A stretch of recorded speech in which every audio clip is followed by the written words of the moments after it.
True FM. Dito tayo sa totoo. Mukhang kailangan ko na naman palitan ng bubong ko, pare.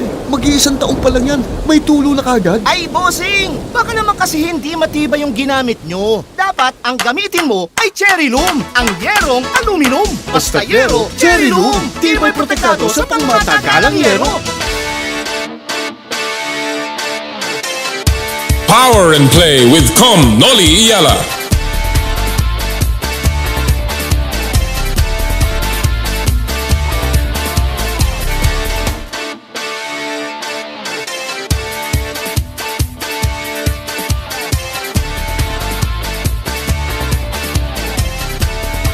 Sa kapwa ko Pilipino, ipagmalaki ang galing na meron tayo. Ilantad ang likas nating talento at magdala ng saya sa mundo. Sa harap ng pagsubok ay di susuko. Para sa pangarap tayo'y porsigido. Magpakitang gilas na at huwag magpatalo. Ipagdiwang natin ang Pilipino. Yan ang Pinoy. Mula noon at hanggang ngayon, talento natin ang bida. Mula sa simpleng bakuran hanggang entablado natin ipakita. May pagsubok man ng Pinoy, pinalalakas ng saya. San man tayo sa pulo, Chumbe, Sibay, Lakay, Giga. Sama-samang pakita ang galing natin katropa. Sa kapwa ko Pilipino.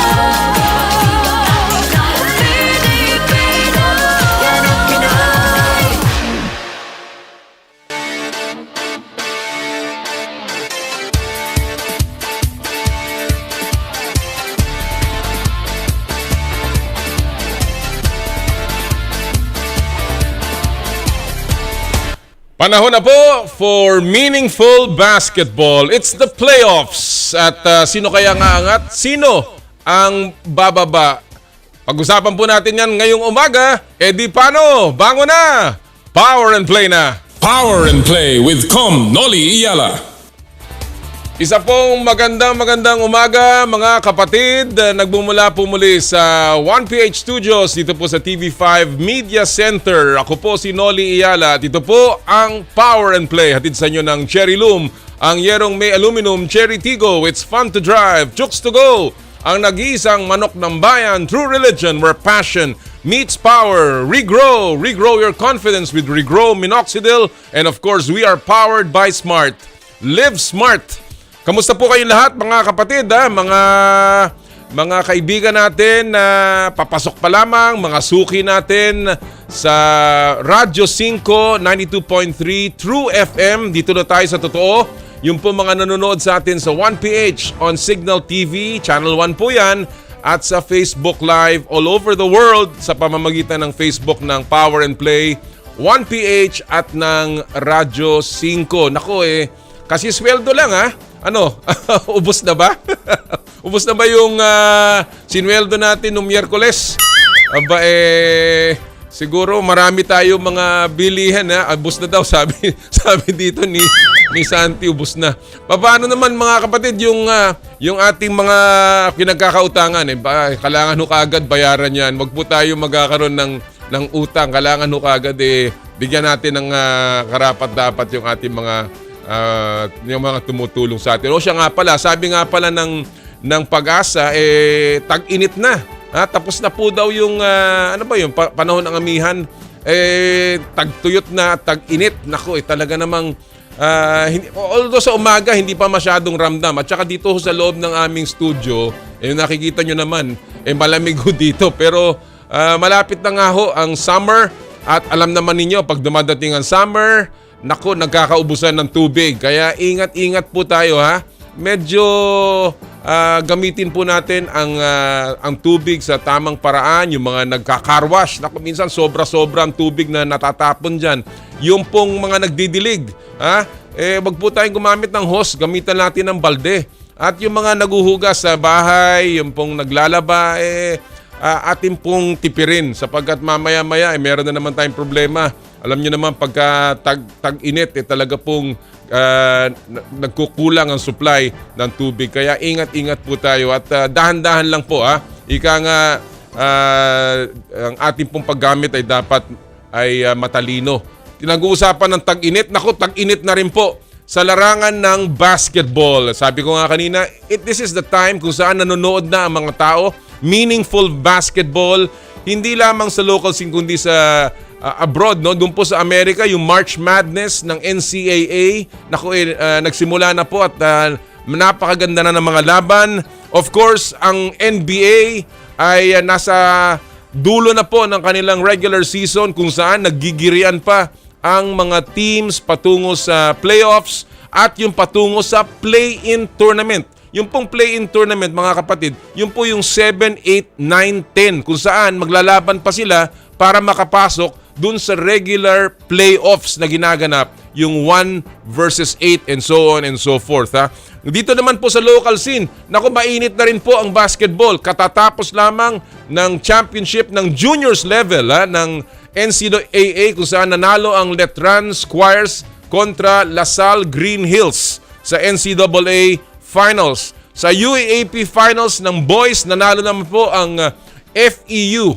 FEU Baby Falcons kontra sa Baby Tamaraws kontra sa Adamson Baby Falcons. And of course, simula na rin po ng playoffs ng PBA kung saan kagabi nagtapos na po ang elimination round at nanguna na nga ang koponan ng TNT at nagkaroon na po ng mga seeding. Sino po ang aangat? Sino ang malalaglag? Anong serye ang gusto ninyo? At ano po sa tingin nyo ang sino mga players ang magpapakita na ng kanilang galing? Mamaya po pag-uusapan natin yan. Diyan po sa ating Fast Take kung saan mga basketball analysts ang ating mga kasama, si Paulo Del Rosario at si Diego Dario. Mamaya din po ating makakapanayam ang outspoken coach ng Rain or Shine, walang iba kundi si Coach Yeng Guiao, tungkol sa mga nangyayari sa eksena sa basketball. At pinag-uusapan pa ang mga basketball sa In the Spotlight. Ating pong makakasama rin ang super import ng TNT na talaga naman bilib na bilib sa sarili. Sabi niya siya ang poor man's LeBron James, si Rondae Hollis-Jefferson. Atin po siyang makakasama mamaya in our second hour. And of course, something in the news recently, yung pong mga fighters ng Team Lakay na nag-alisan sa kanilang kampo. Pamula kay Edward the Landslide Fulayang na umalis na po sa kampo ng Team Lakay. Well, ang founder po at coach ng Team Lakay na si Coach Mark Sangiao ang ating makakasama rin po mamaya in our second hour. So napakarami na pag-uusapan tayo dito sa napakainit na simula ng meaningful basketball all around. At kaya po, wag na natin itong patagalin pa. Simulan na po natin sa pamamagitan ng ating Sports Weekly Highlights. Power and Play with Noli Iyala. Umpisahan natin sa boxing. May nilulutong comeback sa professional ring ang kampo ni former 8th Division World Champion Manny Pacquiao. Ayon sa report ng ESPN, target makalaban ni Pacman ang undefeated welterweight na si Conor Ben. Wala pang talo sa 21 laban si Ben at may 14 siyang knockout. Sa Hunyo na ang nilulutong laban at kung matutuloy ay ito ang unang pro match ni Pacquiao mula nang matalo siya kay Yordenis Ugas noong 2021. Sa volleyball, all set na ang semifinals ng Premier Volleyball League All-Filipino Conference. Magtatapat ang defending champions Creamline Cool Smashers at F2 Logistics Cargo Movers. Isa lang ang talo ng Creamline sa elimination round pero sa kamay ito ng F2 Logistics. Sa kabilang serye, patang Petrogas Angels naman at PLDT Home Fiber High Speed Hitters. Umabot sa 5 sets ng nagharap sa elims ang Petrogas at PLDT kung saan nanalo ang High Speed Hitters. Simula na ng PVL Semis mamayang alas 4 at mapapanood nyo po yan sa One Sports at One Sports Plus. Good news naman sa tennis. Pasok sa Miami Open via wildcard si Alex Ayala. Ito na ang back-to-back Miami Open ng 17-year-old Pinay tennis sensation. Tatakbo ang prestigyosong tournament mula March 19 hanggang April 2 sa Hard Rock Stadium. Good luck, Alex! Isa pang good news mula sa ating Olympian naman. Back-to-back gold ang inuwi ni Carlos Yulo mula sa Artistic Gymnastics World Series sa Baku, Azerbaijan. Top finisher sa vault at parallel bars event si Kaloy. Ito na ang ikatlong ginto niya sa World Series. Nauna siyang naka-first place sa Doha leg. Susunod na sasabak ang Pinoy gymnast sa Cairo, Egypt, leg ng torneo. Sa mundo naman ng MMA, ito yung pinag-usapan ko kanina, nagkaroon ng exodus sa kilalang Team Lakay ng La Trinidad, Benguet. Naunang umalis si dating one lightweight world champ Edward Folayang na sinundan ni na former world champions Kevin Belingon, Honorio Banario at Joshua Pasio. Mamaya, makakasama natin si Team Lakay head coach Mark Sangiao para linawin ang mga nangyaring pag-alis. At sa PBA, nakuha ng TNT Tropang Giga ang top spot papasok ng PBA Governors Cup playoffs. Tinalo ng TNT ang Barangay Ginebra sa pinakahuling laro ng elimination round para masiguro ang number 1 spot 114 to 105. Dahil sa talo na yan, nalaglag sa number 3 spot ng mga taga-barangay at na-miss nila ang twice to beat advantage.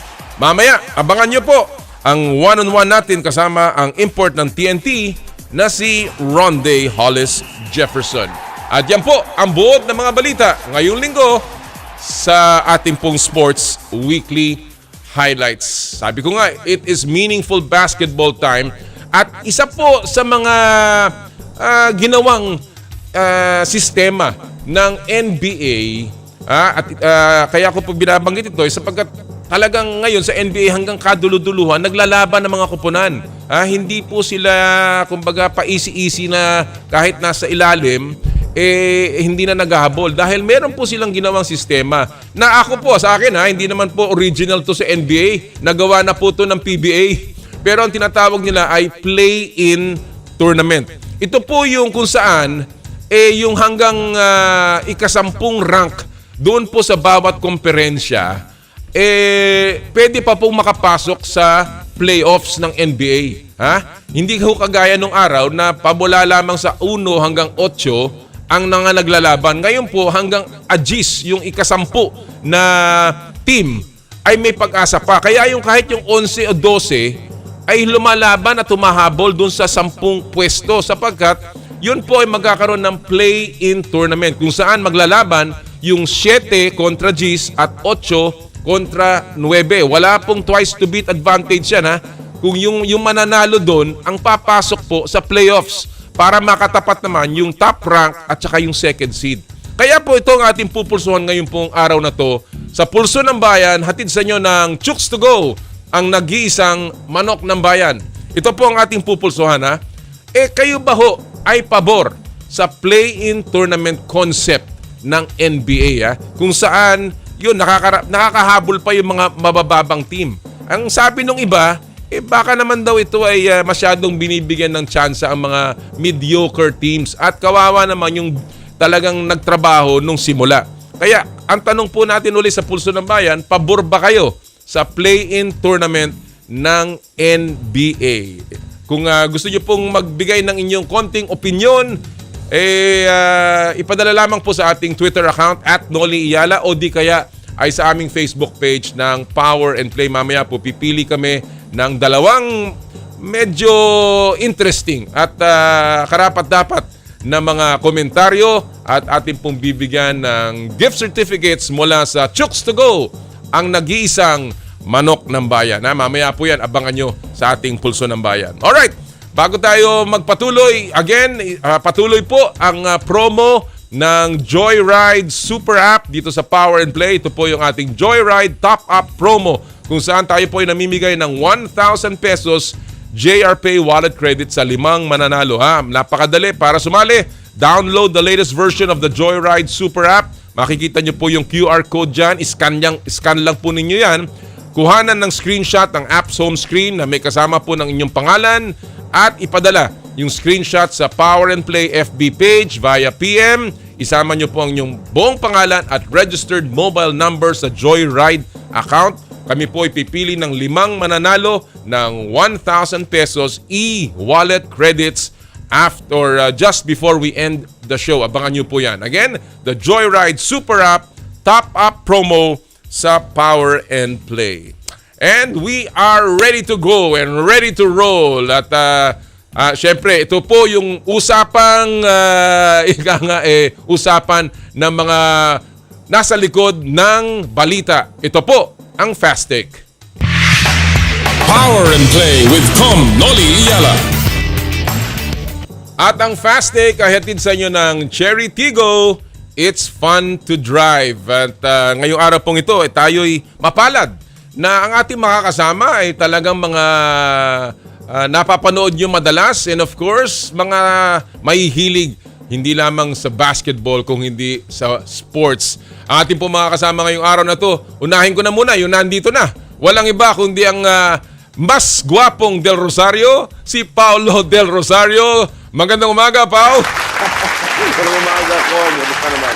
Thank you for joining us this morning. Mabuti, thank you. At alam ko ikaw ay talagang all over the place. I see you in the game, andyan nasa PBA, nasa football. You know, I'm just so happy to have you on the show today. Habang iniintay natin ang iyong kapartner ngayong araw na to, si Yeng Guiao. But let me ask you first, Pao, I said it's meaningful basketball time, especially sa PBA. What a great semi-final playoffs we will be seeing. Ano yung out of the 4 top seeds dito, Pao, sino sa tingin mo ang maaaring hindi umusod patungo at talunin ng mga bottom seeds?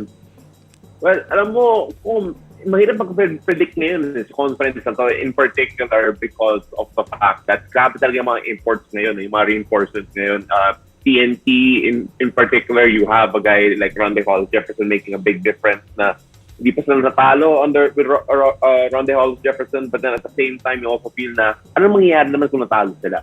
How can they bounce back from something like that also? Pero grabe rin yung talent level nila. Even teams like San Miguel Beer without Junior Fajardo, they still look dangerous. In fact, you can argue that Junior Fajardo, without Junior Fajardo, mas mabilis na yung San Miguel Beer. So in terms of any predictions, delikado yun to make a prediction on kung sino yung pupuntang semifinals, especially kasi I'm calling the games ako. I understand. I understand completely. But anong serye sa tingin mo yung matchup ang pinaka-interesting para sa'yo? Yung pinaka-interesting siguro when you talk ngayon, about TNT Phoenix, San Miguel NLEX, Barangay Converge at Meralco Magnolia. I want to see Barangay Converge. Barangay Ginebra Converge in particular kasi napakabilis ng Converge FiberX maglaro, and at the same time, Barangay Ginebra is still the top assist team in the league right now. Kaya gusto ko makita yung mga play style nila against each other again because napaka-metodic ng Barangay Ginebra at yung Converge naman napakabilis. So, battle of styles. Parang boxing yun eh. Battle of styles eh.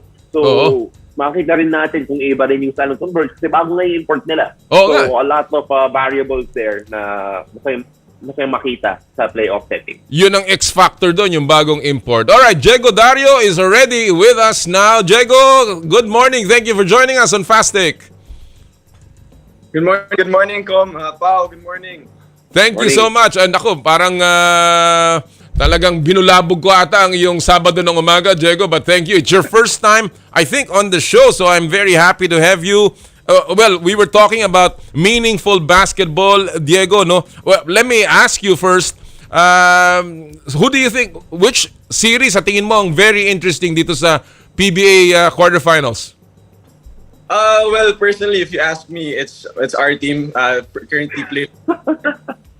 Going up against the Magnolia Hotshots, so I think that's going to be very interesting. We're excited because we're out for I think 2 weeks, so we've been preparing. We've been making sure that we're in shape and prepared for the playoffs. But a lot of the a lot of the other series is going to be exciting as well. It's going to be a very competitive playoffs for the whole PBA. Absolutely. And sa tingin ko talagang yung Meralco Magnolia because yan 4-5, halos yung 4-5 laging dikit yan di ba? And that should be a war. It's a rematch of a lot of the series that they've been through, of course, in the past. One final question before I bring you to Fast Take. Pao, NBA is also in the tail end ng regular season. Let me ask you just one question. Ang LA ba, after they dropped for ang baba ng kanilang, ang haba ng hinabol nila, tatingin mo ba ang LA papasok sa playoffs? Alam mo, when you talk about the playoffs, alanganin pa rin If you talk about the play-in, most likely pasok sila. So, if you consider the play-in the playoffs, then yes, makapasok sila. Pero in terms of the actual, 1 versus 8, 2 versus 7, di pa ako sigurado because it's napaka-erratic rin ng Lakers ngayon So, let's see whether or not when it all matters, everything comes together. Kasi at the moment, there's still a chance they won't even make the play-in. Kasi yung standings up until number 12, medyo makalapit pa So, correct. We'll see what happens. Correct. Oo. Well, Diego, nakita natin 3 teams at the top. Marami nagsasabi itong Denver, Sacramento, at saka Memphis. They don't trust them. I mean, kasi lalong-lalo na nandun naghahabol yung Golden State na defending champion. Nandun, of course, ang LA Clippers na naghahabol din. And of course, andyan yung Lakers factor.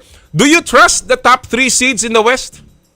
I think I would trust the Nuggets because, they have a 2-time MVP in Jokic. I think the only problem is if they can play defense in the playoffs. I think this would be the first time that we have an MVP version of Jokic with a complete roster of Jamal Murray and MPJ there. So it's going to be very interesting, the Nuggets with the playoffs. Pero, as you mentioned, the Lakers are actually there. Pwede silang makalaban ng Denver. And that's not going to be a great matchup for the Nuggets, especially with, how the Lakers are playing right now. They're currently trending upward. The Kings so far, they're the best offense for me so far in the NBA. So I think it's gonna be an experiment pagdating sa playoffs kasi regular season is super different when it comes to the preparation. Yung Grizzlies naman is very interesting because Ja Morant, I heard he's gonna be coming back, but still not sure if his rhythm will be there come playoff time. Well, the good thing about that is nakapahinga si Ja Morant and hopefully that he can help ang Memphis Grizzlies in the final push. All right, let's go to the Fast Take. Issues of the morning. Gentlemen, simple lang ito. Diego, alam na ito ni Pao.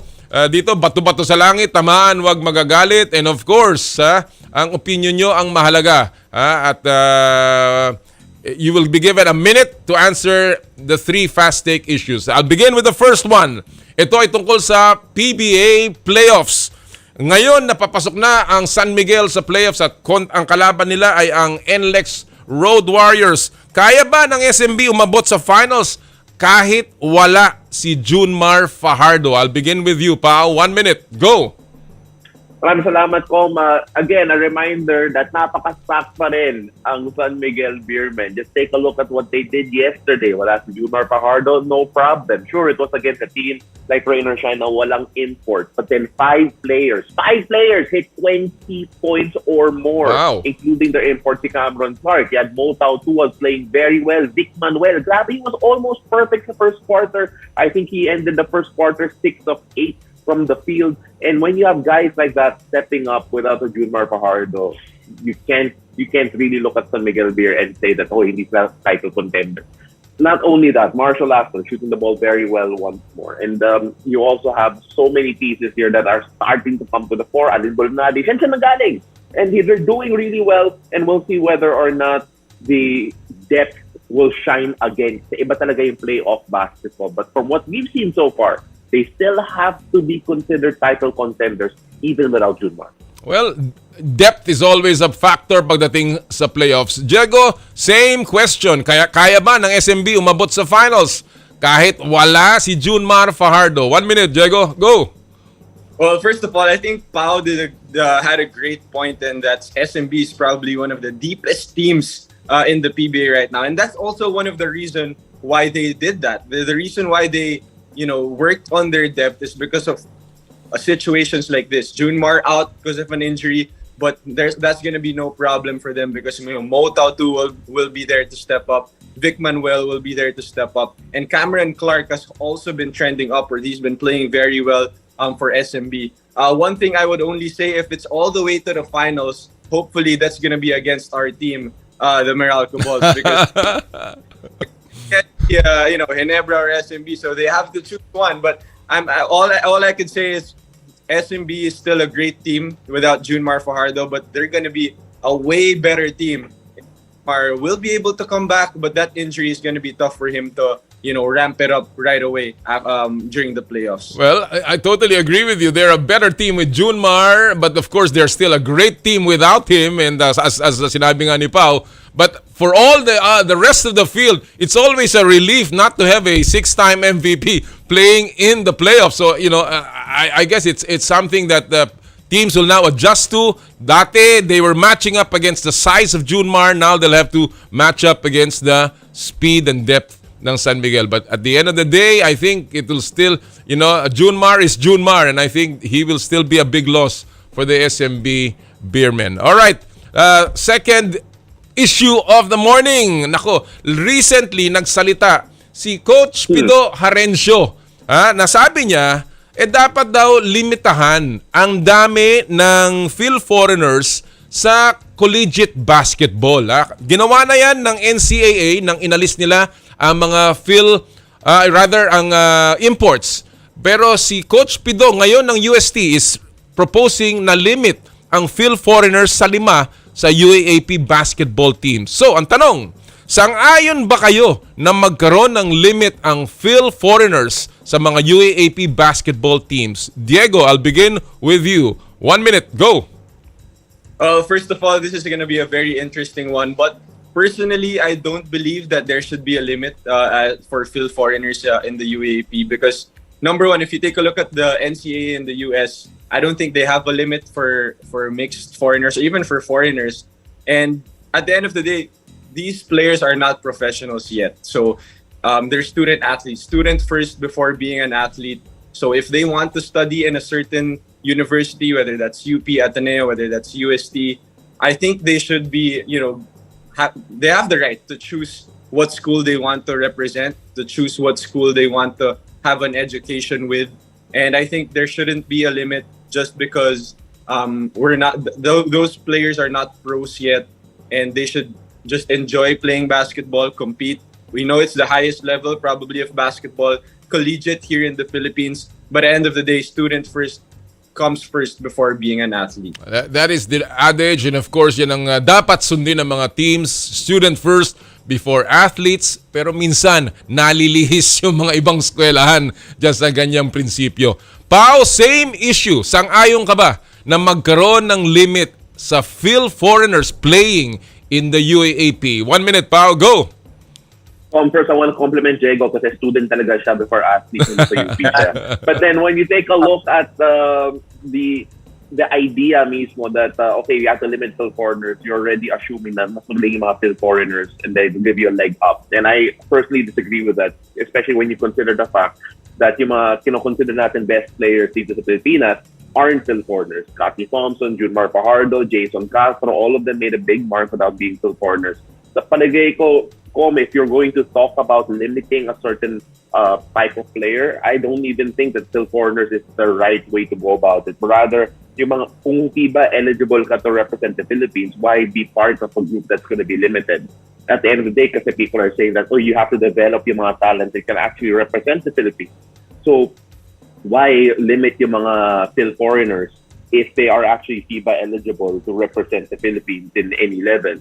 So palagay ko lang, even the idea of banning Phil foreigners is medyo the wrong direction.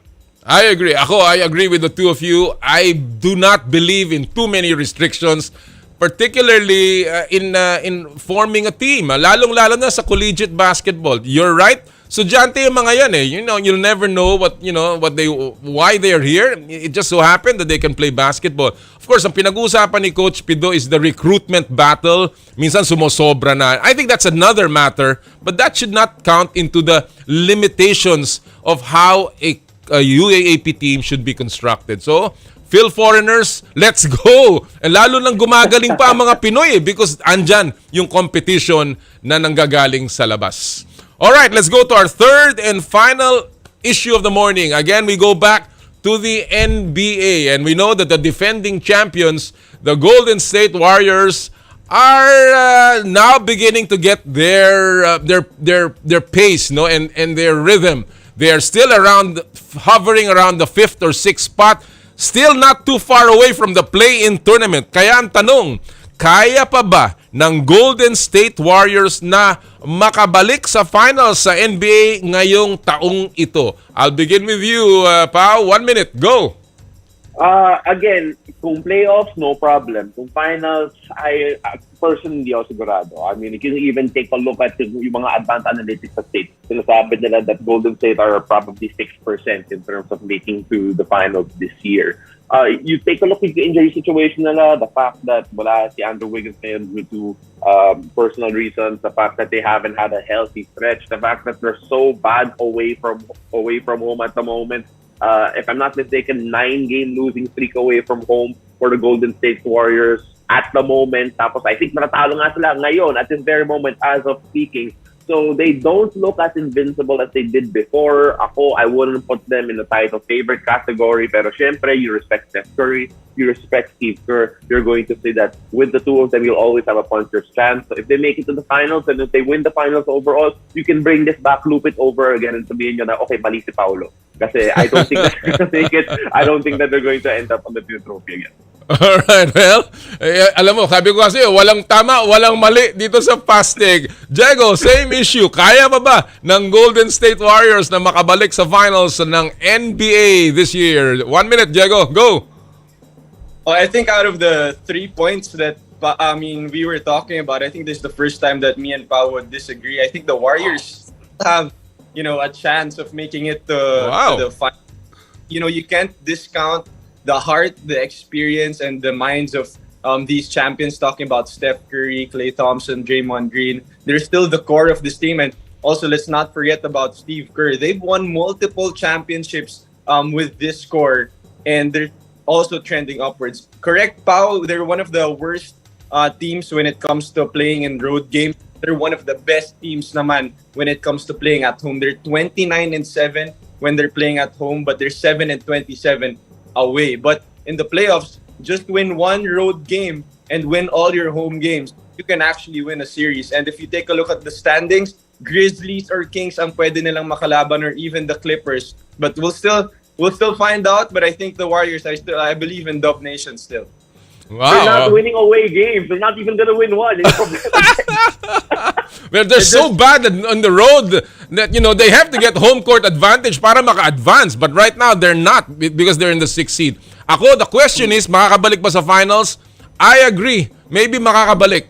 But will they win? I don't think. The only reason why I think they can make it to the finals is because I do not trust the top 3 teams, except maybe for Phoenix. Phoenix has that championship experience. They've been to the finals. They have been in the conference finals. So with Kevin Durant getting healthy, I think they have a chance. But, I doubt very much kung ang Golden State has got what it takes to go all the way to the basketball heaven. Gentlemen, thank you so much for joining us this morning. It was again so much fun. I hope we can do this again. Maraming salamat and good luck, Diego. Pao, I keep watching you all the time. I am a big fan. Maraming salamat. Salamat, Rob. Thank you.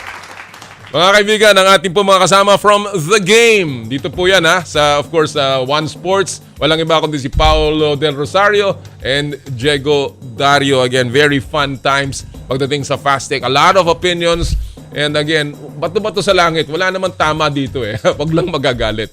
Alright mga kapatid before we take a break, isa pang paalala mula sa Smart. Puso Pilipinas is a movement to celebrate the Filipino athlete powered by Smart. Follow them on Facebook, Instagram, Twitter, and YouTube. Get a chance to win exclusive Puso Pilipinas merch by sharing their Facebook page in your social media accounts with hashtag Puso Pilipinas. The Giga Life app is the latest mobile app from Smart that lets you discover and enjoy your passions with the different Giga promos. It can be downloaded and used by Smart Postpaid, Smart Prepaid, Bro Prepaid, and TNT subscribers via the Apple or Google Play Store. What can the Giga Life app do for me? Check your balance, monitor your current subscription, top up using debit credit card. Subscribe to the latest Giga promos, monitor your data consumption, auto-detect your mobile number when you are connected to Smart Network one-tap subscription to the most popular offer, Giga Video 99. And of course, Power and Play is powered by Smart. Live Smart!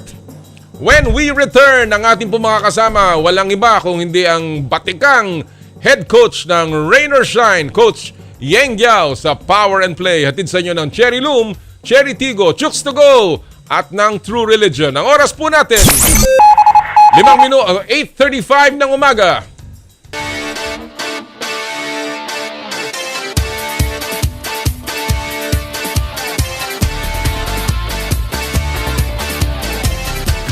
I dare to dream big. To be a voice of my generation. To inspire resilience in the face of roadblocks. And in sharing my stories, I let others share in my passion.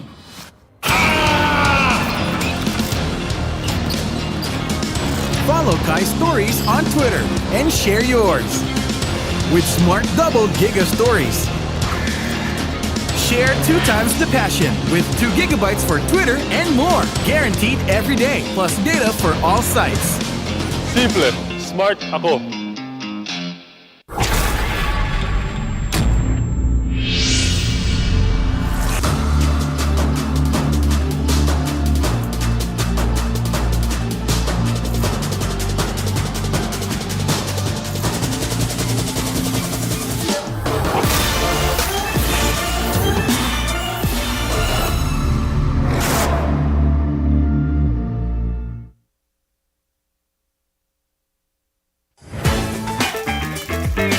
Nag-uumapaw sa real chicken juice na swak sa panlasa ng buong pamilya. Available in sweet roast, pepper roast, at harissa roast variants. Chooks to Go. Masarap kahit walang sauce. Tawag na sa Chooks to Go Delivery Hotline 8687-1010 o online sa chookstogodelivery.com or via GrabFood at Foodpanda.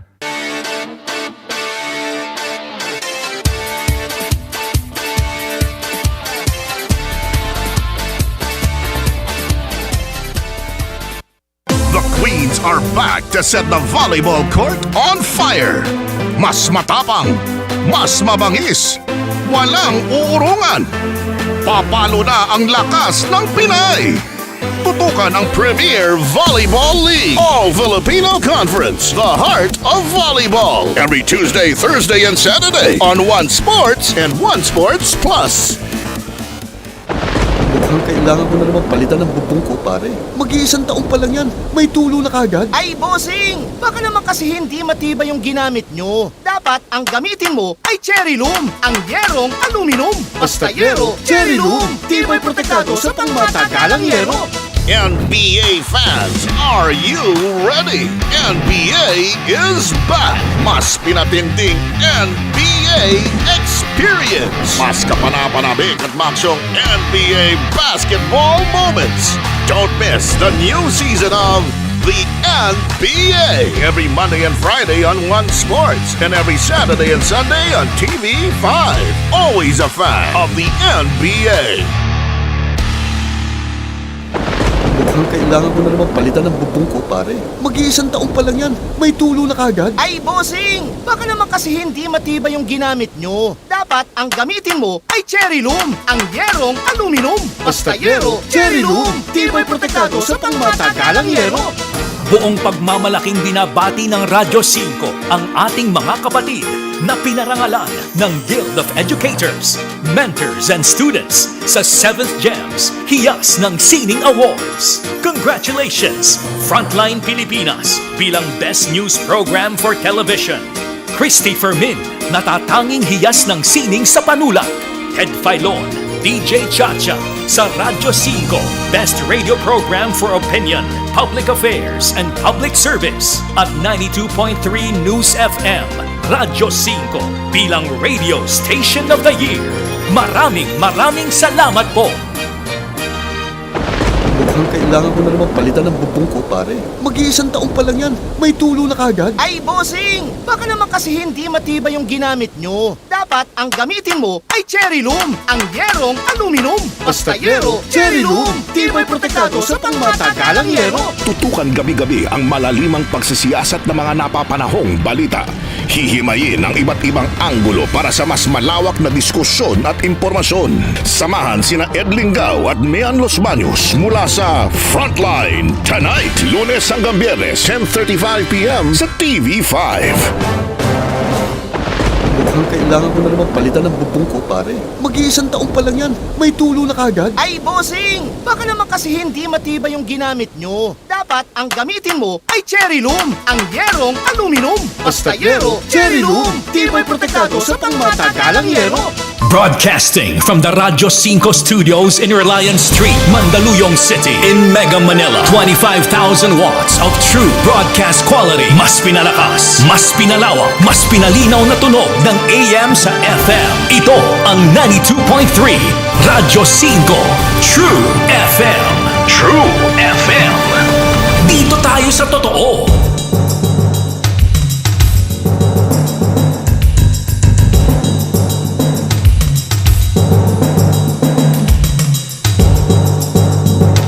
Alright mga kapatid, nagbabalik po tayo sa Power and Play at ngayon po makakasama na natin ang head coach ng Rain or Shine. Ako pagkasama ko ito laging nabubuhayan ako eh. Walang iba kundi si Coach Yeng Guiao. Coach Yeng, good morning. Noli, good morning. Good morning sa inyo lahat, sa lahat ng mga fans at mga nakikinig, nanonood sa atin. Maraming salamat for joining us this morning. Coach, bago ako magpunta sa mga samut-saring mga issues tungkol sa PBA and of course sa basketball, alam mo marami na nag-text sa akin kahapon, nag-Twitter, mga nagpadala ng mga katanungan. Meron lang ako gusto talangin sa kasi sabi nila, pwede mo itanong to kay Coach Yeng. O sige, sabi ko, meron, unang-una daw, are you superstitious, Coach? Meron ka ba daw mga pamahiin bago maglaro? Favorite shirt, pants, or shoes? Meron ba may nagtanong na gano'n eh? Wala ko, inalis ko na yan. Alam mo, nung bata-bata ako, nung maaga ako siguro sa career ko, meron akong mga ganyan eh. Pero wala rin. After a while, ano rin, mabigat din kasi parang natatali ka dun sa mga ganong mga pamahiin. Oo. So, wala na, inalis ko na. Totally, wala na talaga. Ayan ha, mga kapatid, wala daw ha. Ayan, sinasabi na ni Coach Yeng. Ito, meron pa isa pa nagtanong eh. Outside daw of bad officiating, what ticks you off? Ano daw ang nagpapapikon sa'yo, Coach Yeng? Alam ng mga players ko to, sinasabi ko sa kanila, galit na galit ako when I see lack of effort. No? Pagka nakita mo na matamlay, kulang sa effort, tamad, nagagalit ako talaga dyan. And then, eto pa, lack of intelligence. Yung mga when they make stupid mistakes, yung mga stupid mistakes, pinagagalitan ko sila. No? Kaya, yun, alam nila yan. Ingat na ingat sila dyan sa mga ganyan. Yun ha. Kaya dapat hindi kayo bobo pagka naglalaro kayo sa ng Rain or Shine. Ito ba, Coach, ito na lang huli. Sabi nila, ano daw ang rason dun sa disconnect? Ito yung words nung disconnect between Coach Yeng Guiao at saka si Mr. Yeng Guiao sa labas. Kasi napakabait mo daw sa labas. Konting nakakaalam niyan, Tom Noli, isa ka na doon sa mga yon kasi yung image ko sa court iba talaga na parang Jekyll and Hyde nga, yung parang dalawang personalities, no. Pero isa ka na diyan sa mga nakakaalam, no, yung kapatid mo, yung mga malapit kong mga kaibigan na nung araw pa, nag-aaral ako yung sa labas ng basketball, mas kilala naman nila ako. Grabe po mga kapatid. Ako I will testify to this. Wala akong kasing bait ito si Yeng sa labas. Akala mo, hindi makapatay ng langaw ito. Pero pagdating sa court, talaga namang iba. But again, that is Coach Yeng Guiao and that is why he is such a great, not only a great coach, but a great interview. Coach, let's talk about Rain or Shine lang, very, very briefly. Medyo hindi kayo pinalad itong conference na to. You have been eliminated and basically magbabakasyon ka na. What went wrong sa iyong assessment, Coach? Actually, maraming siguro mga revelations dito sa conference na to. We will not make it an excuse, pero naging problema namin unang-una yung import namin. I think we did not do a good job of scouting for an import who could really fit our system. Yun talagang pwede naming makasama in the long term. Putol-putol dumating pa dun sa punto na nagpadala kami ng import dito tapos na overhype pa. Pero pinasukat namin yun, nung nasa Taiwan yun, pinasukat namin, pumasok.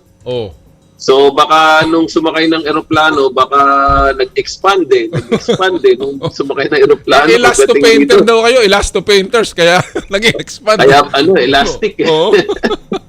So, well, that was one of the factors. Tingin ko lang kung itong last few games namin, wala kaming import. Kung siguro meron kaming import, baka nagkaroon ng chance. Pero, again, I will consider that as blessing in disguise kasi it's time also for us to do a reset. I look at this opportunity as a reset for our team to assess and evaluate. Tapos, from there, meron kaming ilang buwan, kasi October pa naman yung next conference. September yung drafting, magkaka-World Cup tayo, magkaka-Asian Games tayo. So, ito yung pagkakataon na lahat ng pwede kong sigurong improve sa team, lahat ng pwede naming adjustments gagawin namin sa period na to. What gives you hope, Coach, na for the future ng Rain or Shine? Yung nakikita mo ngayon, not only sa lineup mo, yung current na magiging team mo pa next season, or yung mga draft positioning mo, what gives you hope for the coming season ng PBA? Several things, maraming bagay na na tingin ko is looking to the future, positive mga positive developments for us. Meron kaming 2 first round pick. Wow. Na tingin ko maaga, So, I think we're in position to take number 3 and number 4, doon sa coming draft pick in September. Wow. And kung maganda-ganda yung crop natin, kung malalim yung draft, yung 2 draft na yon para sa team namin, that will give us really good potential, Kasi bata yung team ko ngayon, tapos magiging mas bata pa, kung makukuha namin itong 2 early draft picks na to. So that gives me a lot of confidence going into the future na may potential, na may makakabuo kami ng team na makaka-content, What kind of player are you looking at, Coach? Kung ganon, anong klaseng player ang tinitingnan mo? If ever, napupuno sa team mo, anong kulang mo?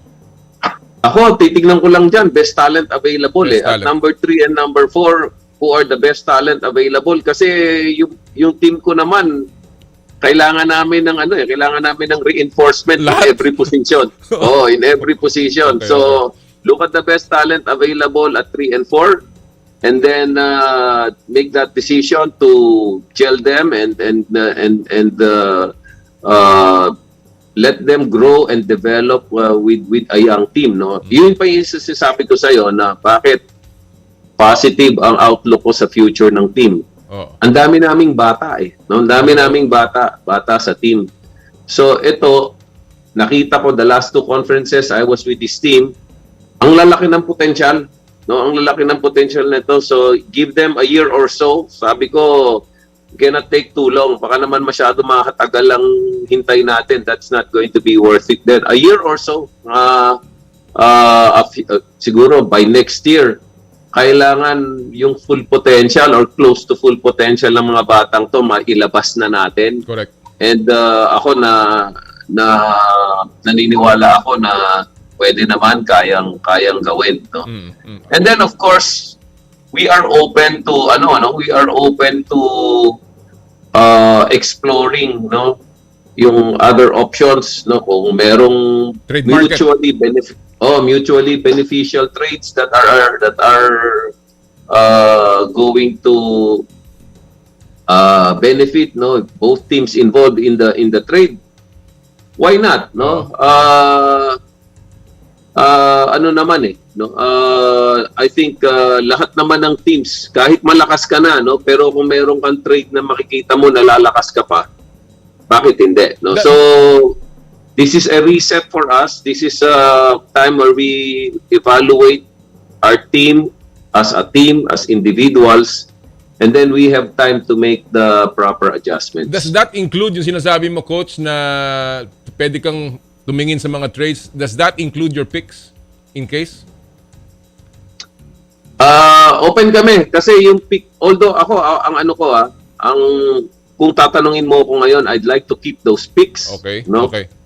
Pero hindi pa natin kasi alam baka mamaya merong dyan magandang offer o very tempting offer to trade for those picks. Why not? No, we will consider that.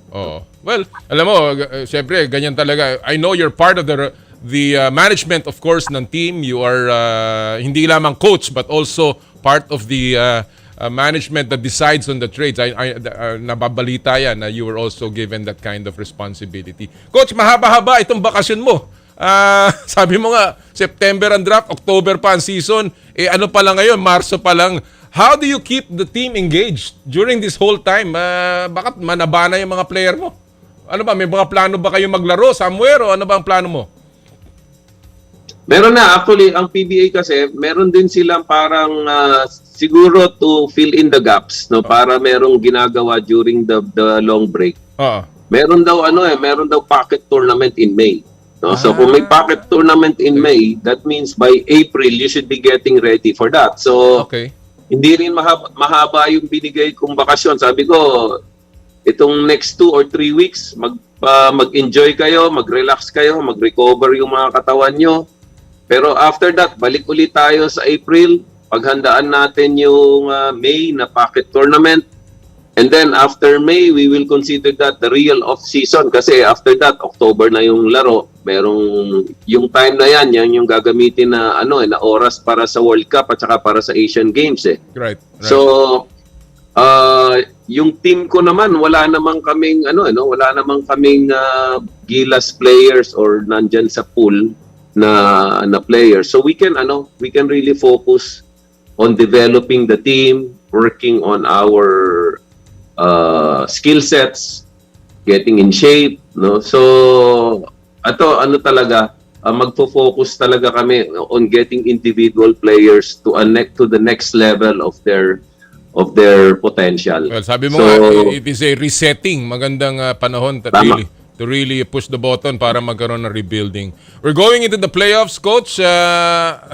Ito yung masakit dito It's the same na naman The usual suspects na naman. And when you look at the top 6, yung top 6 ng dalawang conglomerates na naman na nandun, plus may dalawang nakasingit na mga koponan. But again, Coach, just looking at the playoff picture, sino sa tingin mo ang paborito dyan?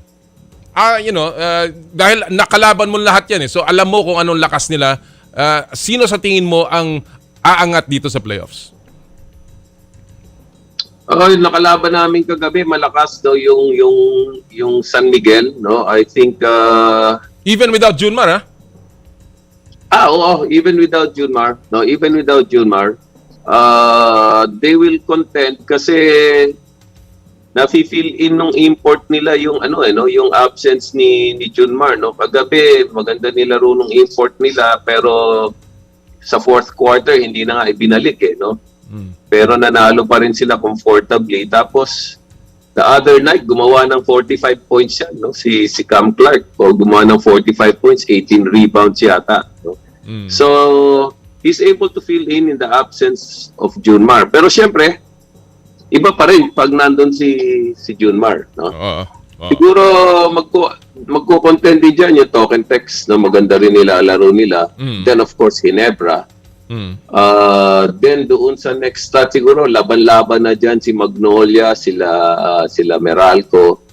But anything can still happen. Ako, sinasabi ko nga sa'yo, I'm rooting for the independent teams So, gusto ko maiba yung picture Gusto ko maiba yung itsura ng natin, ng quarterfinals or ng semifinals. Yun nga Gusto ko maiba yung finals, kung pwede maiba yung itsura kasi alam natin na nabanggit mo rin na parang ano na parang replay na every time, no, kung sino yung mga naglalaban dun sa taas. Yun nga, Coach, kasi alam naman natin na nangyayari lagi, and you're right, no? Dalawa lang ang independent dyan, yung Converge and of course yung Phoenix. But ikaw ba, are you concerned itong tinatawag kong disparity? Hindi na kasi parity, disparity na to, no? Na yun na lang yun. And can the PBA survive na ganito na lang ng ganito? Laging ito na lang, anim na koponan ng dalawang conglomerate? Alam mo, Komnoli, matagal ko nang ano yan no? Matagal ko nang parang sabi ko, voice in the wilderness ako no? Na sinasabi ko na bakit doon sa ano natin, sa sistema natin sa PBA, instead na nagkakaroon ng parity, no, yung mga nasa baba lumalakas, ang nangyayari yung mga nasa taas lalo pang lumalakas, no. So nagkakaroon talaga ng malaking gap yung dun sa mga last 3 or 4 teams at saka yung first 3 or 4 teams.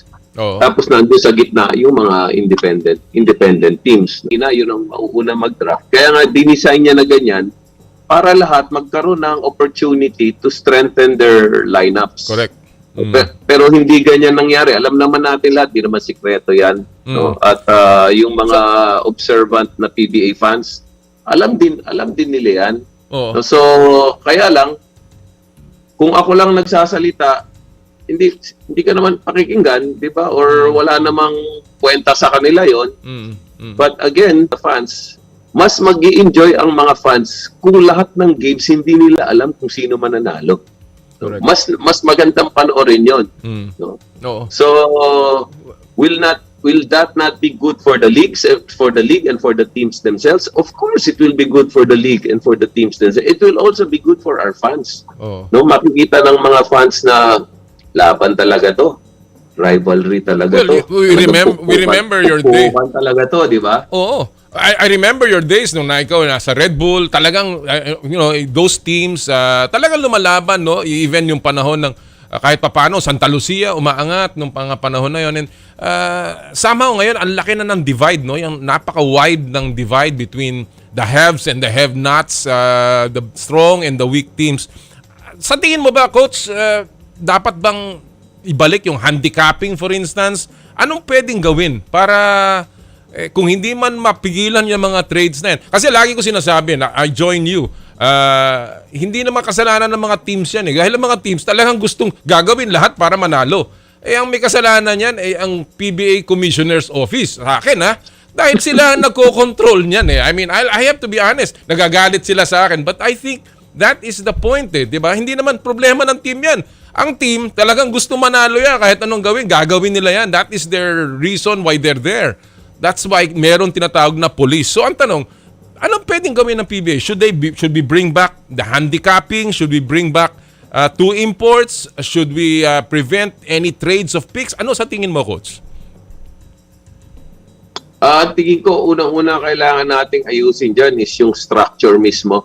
No? The structural and systemic problem ng PBA. Kasi kung ganito pa rin, kahit na sinong commissioner ilagay mo dyan, no? Kahit na yung papa ilagay mo dyan. Kahit si Chief Justice siguro, kahit si Chief Justice. Kahit si Chief Justice, kahit yan ilagay mo. Pero kung yung natin, no, yung structure nung system, hindi mo pa rin maaayos no. Siguro at the end of the day, hindi naman yung gusto ni commissioner pa rin subject pa rin sa will ng sa judgment ng board, no, ng Board of Governors, no. Doon nangyayari lahat, no, sa board talaga, no. And kung kunyari mag-decide ang board na sige, full authority to the commissioner. Basta kung ano yung desisyon ng commissioner, hindi namin pakikialaman ng board. siguro pwede yon. Dapat may term ang commissioner dyan, Coach Yeng. Kailangan may term. Kasi baka kinabukasan, tanggal siya. Tama. Kasi yun din ang no? Yun din.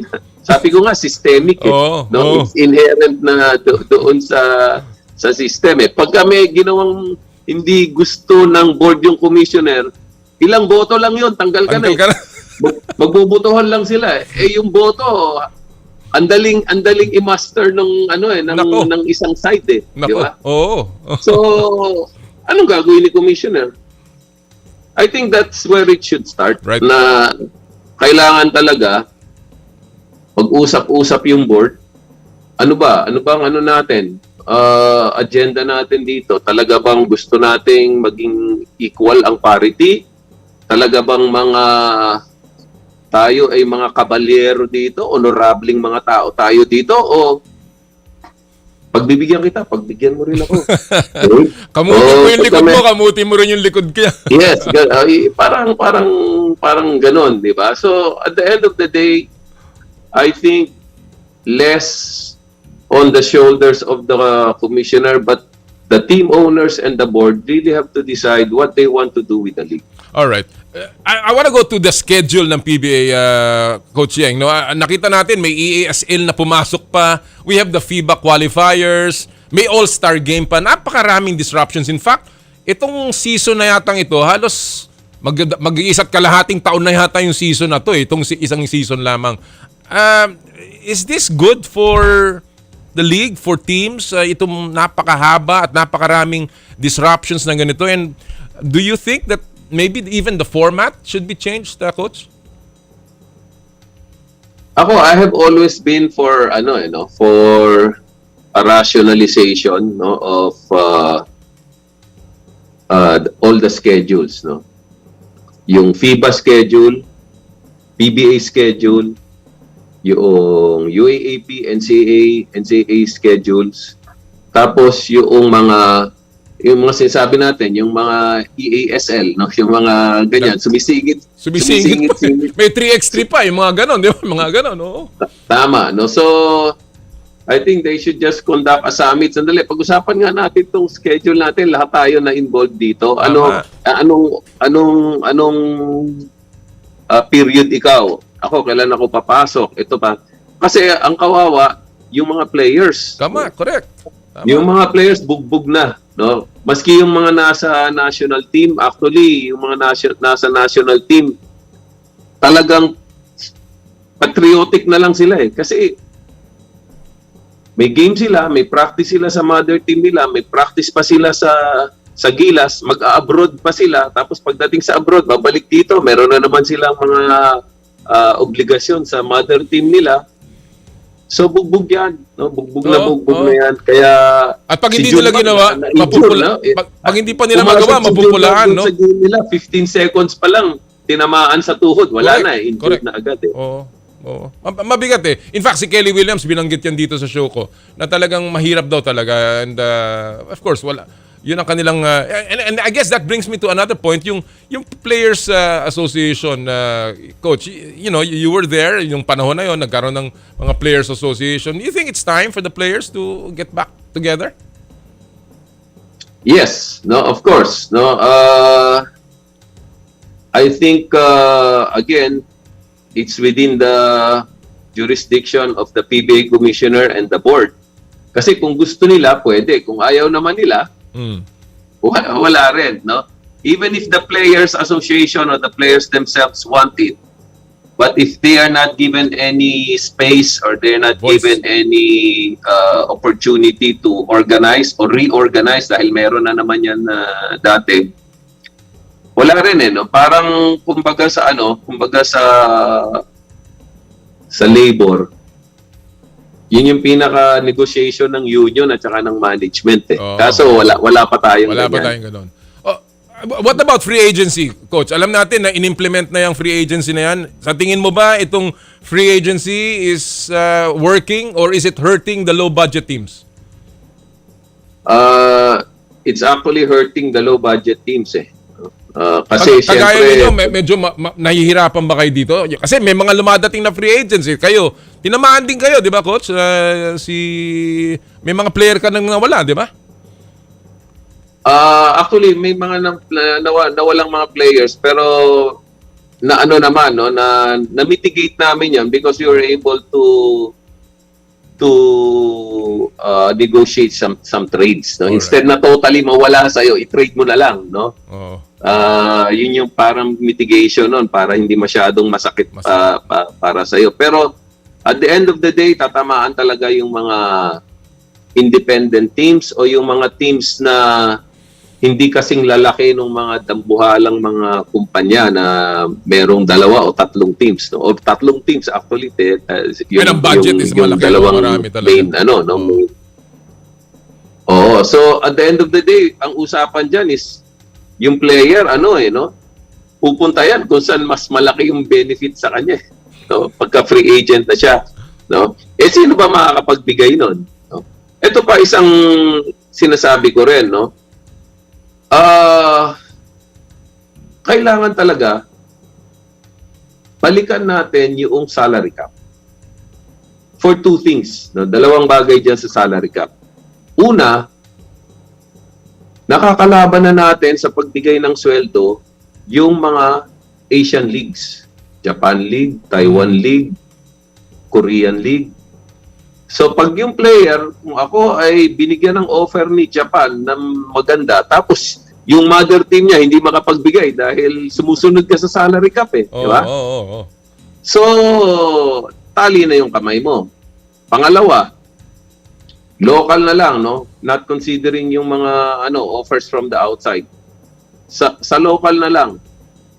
It's an open secret na hindi naman lahat sumusunod sa salary cap Yeah. No? So open secret naman yan So bakit hindi na lang natin tanggalin or hindi na lang natin i-review, taasan natin yung salary cap or tanggalin na natin para makasunod lahat. Correct. Para walang violation. Kung para walang violation. Oo. Ako, naniniwala din ako dyan na yung salary cap napakahalaga. In fact, even yung sistema ng pagbibigay ng mga bonuses, sa akin dapat reviewin din yan Isipin mo, minsan bumapasok sa quarterfinal, ang record let's say 4-7. Losing record. May bonus yun alam naman natin yung coach. Tapos 1 game, talo na. Kawawa rin naman yung kumpanya Diba? I mean, there are so many things na dapat reviewin Dahil minsan nagiging, ang aking words nga mediocrity. Parang we're promoting mediocrity. Yung mediocre performance, we re-reward pa rin ng mga koponan. Alam mo, marami pa tayo pag-uusapan, Coach, pero nauubusan na ako ng oras. So, I wanna end with just, again, on a personal note for you, dahil nagsimula ako sa ganyan, alam natin, Coach, you've been in basketball for over 30 years. At sa tingin ko, ang bilang ko, mahigit pa siguro. Dahil kasing tanda ka ng kuya ko, kaya... Kaya sabi niya magre-retiro na daw siya Kaya ang tanong ko sa iyo, Coach, ikaw, hanggang kailan ka ba? I know that you have a lot to give. And of course, there is always that other positions in basketball. But when will you know it's time for you to hang it up, Coach? Siguro when I wake up in the morning and I feel I don't want to go to practice. No? Siguro pagka parang ngayon, gabi pa lang, gusto ko na magpunta sa practice. Kawawa yung player. So when I lose that, siguro enthusiasm, pagka parang, ito pa isa, no? Sa tanda ko or sa tagal ko rito sa liga, parang ang dami ko pang hindi alam. No? Ang dami ko pang hindi alam. And I want to keep adding to that knowledge, no? Ang daming bago sa basketball na pag nakikita mo, you're always excited to go to practice and subukan ko nga to, baka effective to baka pwede to sa team namin parang hindi ko to nakita before so there are a lot of things na ganun pa. Pagka siguro wala ka ng ganun or hindi ka na motivated na mag-improve, that's the time to retire. Well, and alam ko matagal pa yan, Coach, because Matagal pa. Unang-una, you're in great shape. Pangalawa, there's a lot for you, not only to learn, but also to impart. And mahalaga yan for a league that is also trying to evolve as we go along sa globalization ng basketball. Coach Yeng, maraming salamat sa panahon binigay mo sa amin. Marami tayong pag-uusapan. Pag ako nagkaroon ng podcast na 4 na oras, ikaw ang una kong guest kasi hindi tayo mauubusan ng oras doon. Gusto ko yun. Kahit na 5 oras pa, kaya natin pusin yun. Salamat. Coach Yeng, thank you so much. Enjoy your day. Maraming salamat. Mga kaibigan, Coach Yeng Guiao ng Rain or Shine Elasto Painers. Talaga namang one of the most outspoken and of course, one of the people na very influential pagdating sa basketball, mga kapatid. And that's why it's always nice to have him on the show. Alright, bago tayo mag-break, silipin muna natin po ang mga pop culture at viral video sa mundo ng palakasan sa Stop and Pop. Power and Play with Noli Iyala. Sabi ni Luka Doncic, everybody acting tough when they up. Well, kaya dapat humble lang. Kaya panoorin po natin to sa ating mga laro at baka matulad kayo sa nasa ating video ngayong araw po ito. I-roll natin yung video na yan. Ito po ay tungkol sa isang karera. Karera po to ng siguro 100-meter dash ito. Pero imbis na mag-focus yung isang atleta, nagyabang pa habang tumatakbo. Nanduro pa yun. Ayun, tuloy natumba. Kaya mula gold, kulela tuloy si Kuya. Kaya humble lang mga kapatid sa ating Stop and Pop. When we return, ang ating po mga kasama, ang founder ng Team Lakay, si Mark Sangiao, and of course, mamaya, si Rondae Hollis-Jefferson. Ito po ang Power and Play. Hatid sa inyo ng Cherry Loom, Cherry Tigo, Chooks to Go, at ng True Religion. Ang oras po natin, 11 minutes past the hour of 9.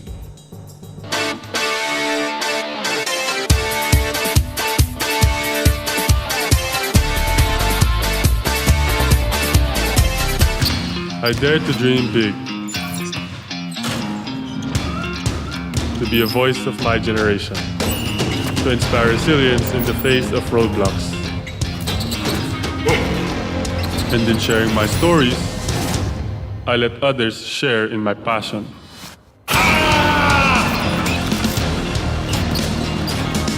Follow Kai's stories on Twitter and share yours. With Smart Double Giga Stories. Share 2 times the passion with 2 gigabytes for Twitter and more. Guaranteed every day. Plus data for all sites. Simple. Smart ako.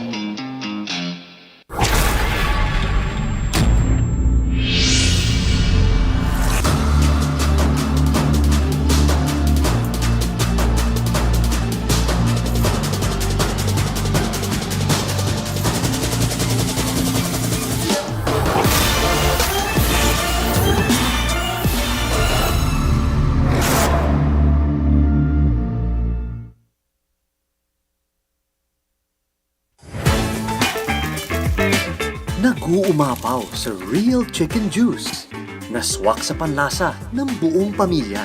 Available in sweet roast, pepper roast, at harissa roast variants. Chooks to Go. Masarap kahit walang sauce. Tawag na sa Chooks to Go Delivery Hotline 8687-1010 o online sa chookstogodelivery.com or via GrabFood at Foodpanda.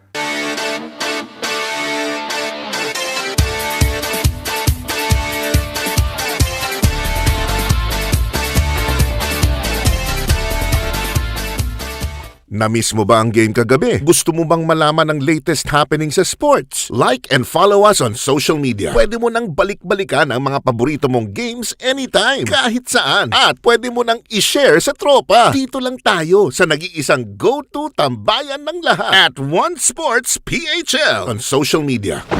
Mukhang kailangan ko na naman palitan ng bubong ko, pare. Mag-iisang taong pa lang yan. May tulo na kagad. Ay, bossing! Baka naman kasi hindi matibay yung ginamit nyo. Dapat ang gamitin mo ay Cherry Loom, ang yerong aluminum. Basta yero, Cherry Loom. Tibay protektado sa pangmatagalang yero. Tutukan gabi-gabi ang malalimang pagsisiyasat ng mga napapanahong balita. Hihimayin ang iba't ibang anggulo para sa mas malawak na diskusyon at impormasyon. Samahan sina Yeng Guiao at Mian Los Baños mula sa Frontline tonight, Lunes hanggang Biyernes, 10:35 p.m. sa TV5. Mukhang kailangan ko na naman palitan ng bubong ko, pare. Mag-iisang taong pa lang yan. May tulo na kagad. Ay, bossing! Baka naman kasi hindi matibay yung ginamit nyo. Dapat ang gamitin mo ay cherry loom, ang yerong aluminum. Basta yero, cherry loom. Tibay protektado sa pangmatagalang yero. Buong pagmamalaking binabati ng Radyo 5 ang ating mga kapatid na pinarangalan ng Guild of Educators, Mentors and Students sa 7th GEMS Hiyas ng Sining Awards. Congratulations, Frontline Pilipinas bilang Best News Program for Television. Christopher Min, natatanging hiyas ng sining sa panulat. Ted Filon, DJ Chacha sa Radyo 5, Best Radio Program for Opinion, Public Affairs and Public Service at 92.3 News FM, Radyo 5 bilang Radio Station of the Year. Maraming salamat po! Mukhang kailangan ko na naman palitan ng bubong ko, pare. Mag-iisang taong pa lang yan. May tulo na kagad. Ay, bossing! Baka naman kasi hindi matibay yung ginamit nyo. Dapat ang gamitin mo ay cherry loom, ang yerong aluminum. Basta yero, cherry loom. Tibay protektado sa pangmatagalang yero. Na-miss mo ba ang game kagabi? Gusto mo bang malaman ang latest happening sa sports? Like and follow us on social media. Pwede mo nang balik-balikan ang mga paborito mong games anytime, kahit saan. At pwede mo nang i-share sa tropa. Dito lang tayo sa nag-iisang go-to tambayan ng lahat at One Sports PHL on social media. Mukhang kailangan ko na naman palitan ng bubong ko, pare. Mag-iisang taong pa lang yan. May tulo na kagad. Ay, bossing! Baka naman kasi hindi matibay yung ginamit nyo. Dapat ang gamitin mo ay cherry loom, ang yerong aluminum. Basta yero, cherry loom. Tibay protektado sa pangmatagalang yero.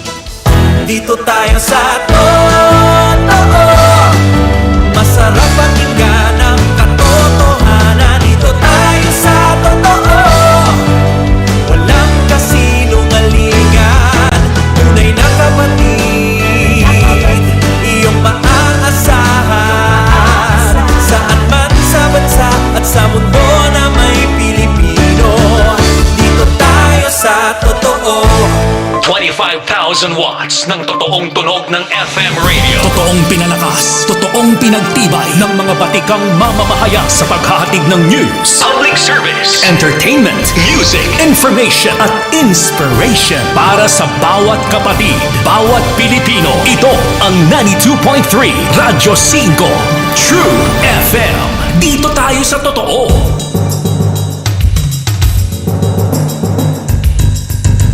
Bago po tayo magpatuloy sa ating mga guests, gusto ko lang po magpasalamat sa lahat ng mga tagapagtuguyod ng Power and Play. Thank you so much sa Cherry Loom, ang yerong may aluminum. Sa ganito pong pabago-bago ang panahon, mga kapatid, sobrang init tapos biglang uulan. Kailangan natin ng matibay at protektadong bubong. Dapat ang bubong ay yerong may aluminum. Kapag may aluminum, tsak na pang matagalan. At isa lang ang alam kong dekalidad na yerong may aluminum, yan ang Cherry Loom, tibay protektado sa pang matagalang yero. Cherry Loom, ang yerong may aluminum. Thank you! Cherry Tiggo 8 Pro, how needed is to have a 7-seater SUV that has a powerful engine, world-class safety standards, and the latest tech features. Bet you didn't know that the all-new Cherry Tiggo 8 Pro has all these features and more at a very affordable price range. Cherry Tiggo 8 Pro is equipped with a 1.6 turbocharged gasoline direct injection engine, an advanced driver assistance system, and 12 other safety features including intelligent high beam control, lane departure warning, and traffic sign recognition. The flagship Tiggo 8 Pro allows you more control of the wheel. What's great is you can also join the green revolution with Cherry Tiggo 8 Pro plug-in hybrid electric vehicle or PHEV. So book a test drive now via www.cherryauto.ph or visit a Cherry dealership near you. Thank you! Chooks to Go, ang nag-iisang manok ng bayan. Subukan ang kanilang pinakabagong oven-roasted chicken na mas pinasarap dahil sa nag-uumapaw na flavorful chicken juice. Try their harissa roast, sweet roast, and pepper roast. Of course, subukan din niyo po ang Chooks, the first dine-in restaurant ng Chooks to Go. Chooks to Go, ang nag-iisang manok ng bayan. Thank you! True religion is in the Philippines, where passion meets power. Experience it firsthand. For your best style choices, visit True Religion at Conrad S. Maison, Mall of Asia Complex, Resorts World Manila, and Hacienda Designer Outlet, Silang, Cavite. Visit their newest branch at Grand Wing, Newport City, Resorts World Manila. True Religion, where passion meets power. Thank you! Joyride, ang bago ninyong kasundo. Mga kasundo, first booking nyo, use promo code JRMC Taxi, 50% off on your first motorcycle taxi ride. Book Joyride Motorcycle Taxi for safe, affordable, quality, and fast rides. Ano pa ang hinihintay nyo? Download the JR Super App on Google Play Store and the App Store. Thank you! Elms Seafood Paluto, the latest offering of the Elms Resto Bar Group, located at Unit 2 ground floor, Calle Bistro, Ever Commonwealth, Quezon City. Enjoy their delectable seafood menu in a relaxed, casual dining atmosphere for your Salo-Salo seafood meal. Elms Seafood Paluto. Thank you! Skin Your Face and Body Anti-Aging Center with branches at Alabang Town Center and Green Hills, San Juan. For your skin assessments and treatment schedule, call 0917-890-1640 or 0977-809-8886. Thank you! Asea Subic Beach Resort. Experience the getaway that you deserve and dive into limitless happenings, rejuvenating experiences, and gastronomic adventures. Asea Subic Beach Resort. Thank you! Regrow Minoxidil. Choose Regrow Minoxidil and regrow your confidence with healthy scalp and healthy hair. For best results, use Regrow Minoxidil with Pre-Grow shampoo and conditioner. Regrow Minoxidil is available in all Derm Clinic branches, leading drugstores and department stores nationwide. You can also purchase Regrow Minoxidil on Lazada and Shopee. Just look for the Good Derma Shop and check out your trusted Regrow Minoxidil products. Regrow Minoxidil. Regrow your confidence with your healthy scalp and healthy hair. Thank you! And of course, Power and Play is powered by Smart. Live Smart! Thank you! Maraming salamat po sa lahat ng ating mga tagapagtaguyod. Alright, at this point mga kapatid, ipapasok ko na po ang ating susunod na mga kapanayam. Recently, nagkaroon ng balita tungkol sa Team Lakay. This came after a loss para kay Edward the Landslide Folayang. At ngayon, para liwanagin ang mga issues tungkol sa Team Lakay, kasama po natin walang iba live ang founder at coach ng Team Lakay, si Mark Sangiao. Coach, magandang umaga.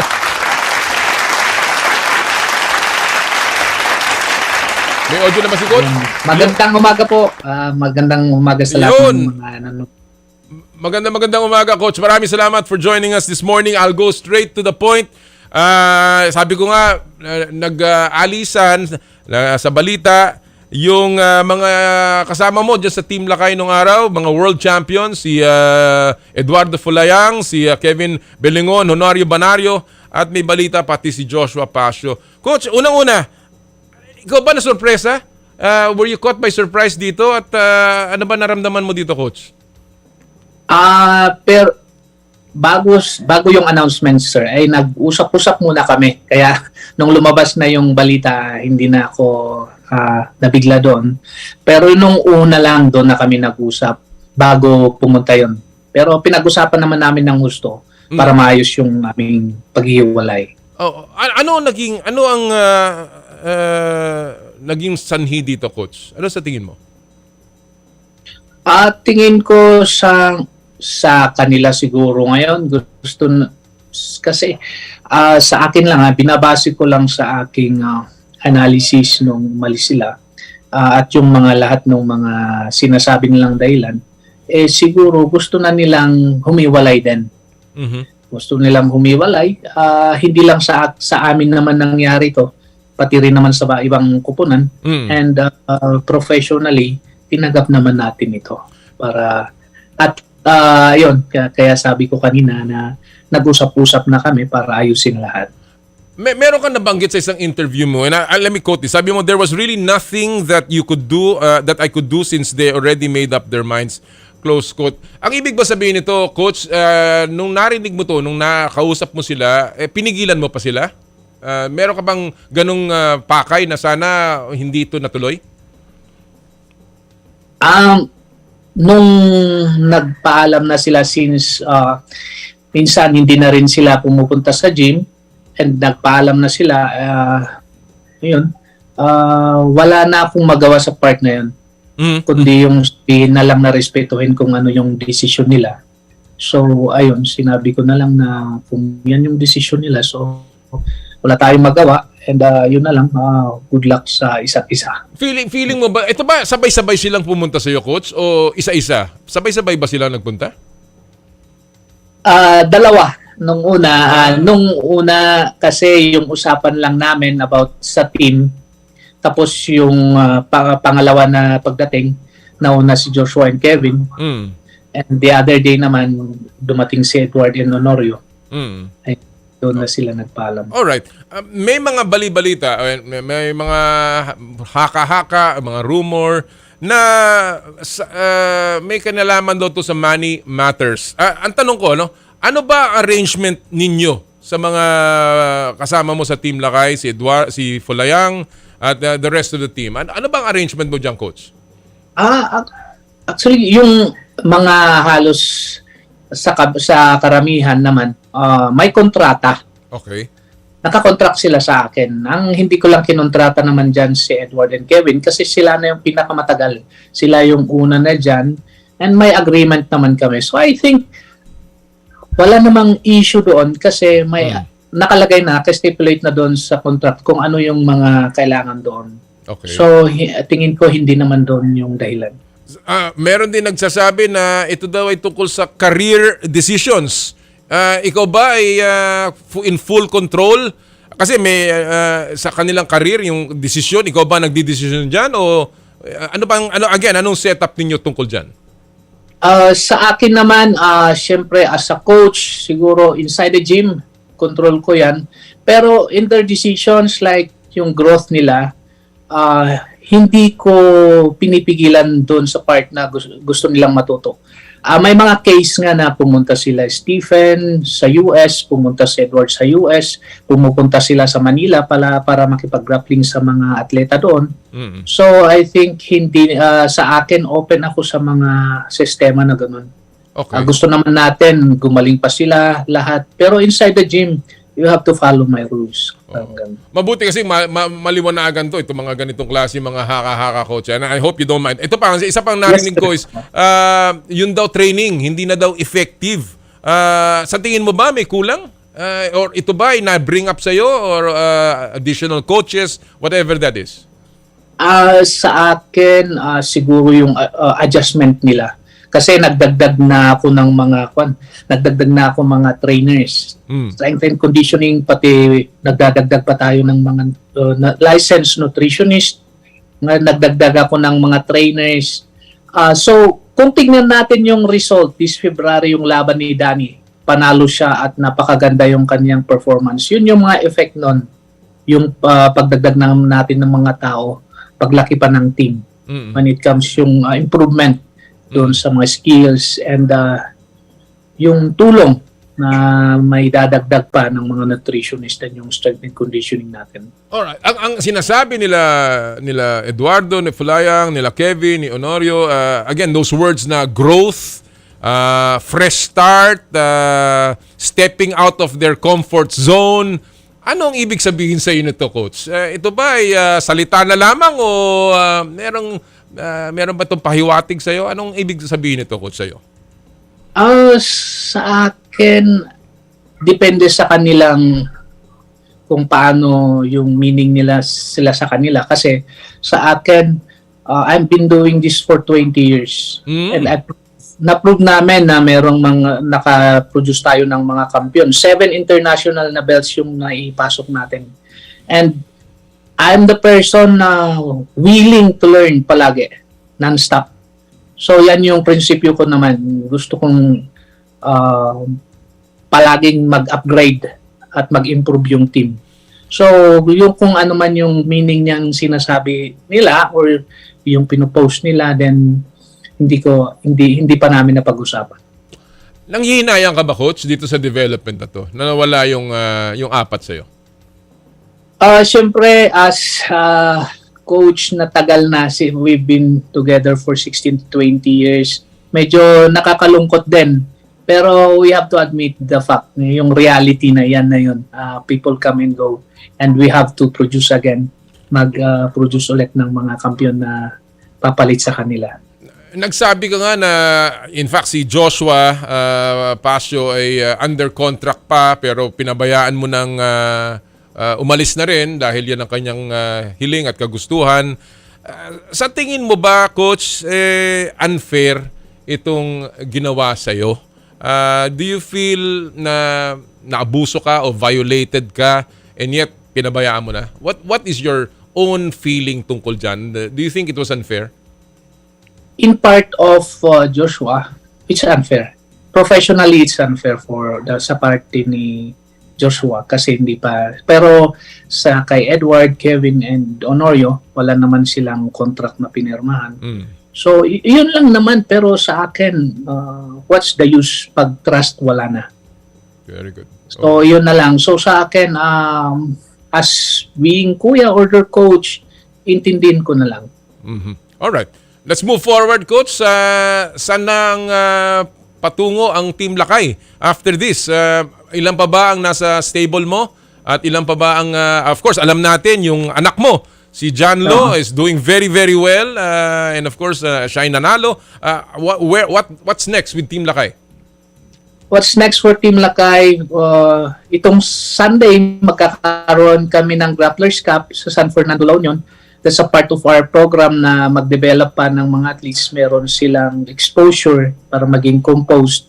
And for John Lo competing again sa April 22 sa Thailand sa One Championship. And meron din mayroon kaming papadala this 27 to 29 na jiu-jitsu coach na magse-seminar at magbigay ng belt doon sa sa mga iba rin. And para ma-recognize ang Team Lakay worldwide na maging ligid siya na inline sa BJJ community. And sa April 29, magkakaroon din kami ng Team Lakay Championship na MMA competition, amateur MMA competition. Yan din, magiging program namin para mahasa pa itong mga sumusunod na generation. And when it comes sa team naman, meron pa naman dyan sila Stephen Loman, Jehes Tapio, yung anak ko sila Jeneline, sila Lito, and maraming mga sumusunod, sila Jeremy, and mga sumusunod na mga atleta pa natin. So 20 years, hindi naman ito naka-apekto. Itong exodus na sinasabi, hindi naman naka-apekto to sa Team Lakay? Siguro outside, but sa inside, wala naman. Sa inside the gym, wala naman. Alam mo, sabi nila, Coach, nga, pagka may mga bagay na dumadaan sa ating buhay na ganyan, mga mabibigat na pangyayari, mga suliranin, and of course, mga problema, dapat natututo tayo. So, in this case, how do you guard against this kind of event in the future? Anong leksyon ang napulot mo dito, Coach, sa pagdating ng panahon? Yan sir, yung napakalaking leksyon na tinuro nito is maging professional na lang lahat. Kailangan contracted lahat para lahat isipin na lang dito. Trabaho lang tayo and we'll just doing this for our future naman. Para sa kanilang future din. And same time para ni sa ating bansa. Kasi itong bansa naman yung kanilang binabandila.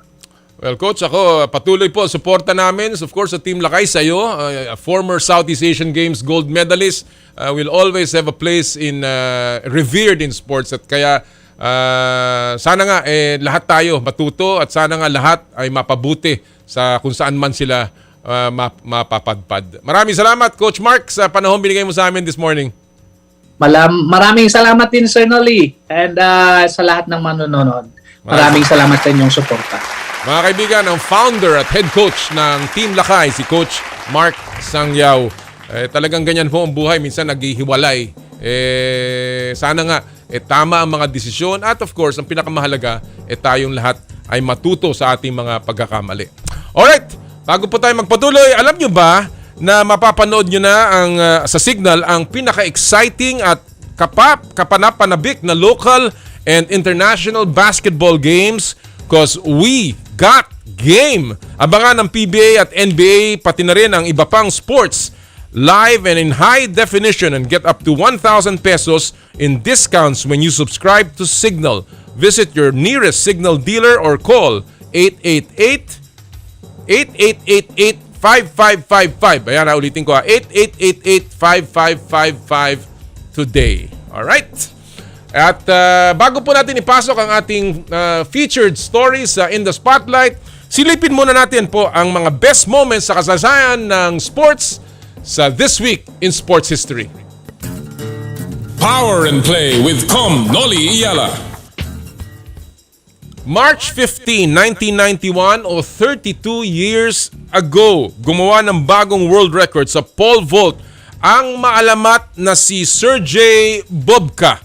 6.10 meters ang na-clear ng Ukrainian legend sa San Sebastian, Spain para sa nooy bagong world record. Ito rin ang unang pagkakataon sa kasaysayan ng sport na may nakatungtong sa 6.10 digit. Natulak pa ni Bubka sa 6.15 ang world record noong 1993. At nitong 2020 na lang, naburayan ni Olympic gold medalist Armand Duplantis. Sergey Bubka sets pole vault world record this week in sports history.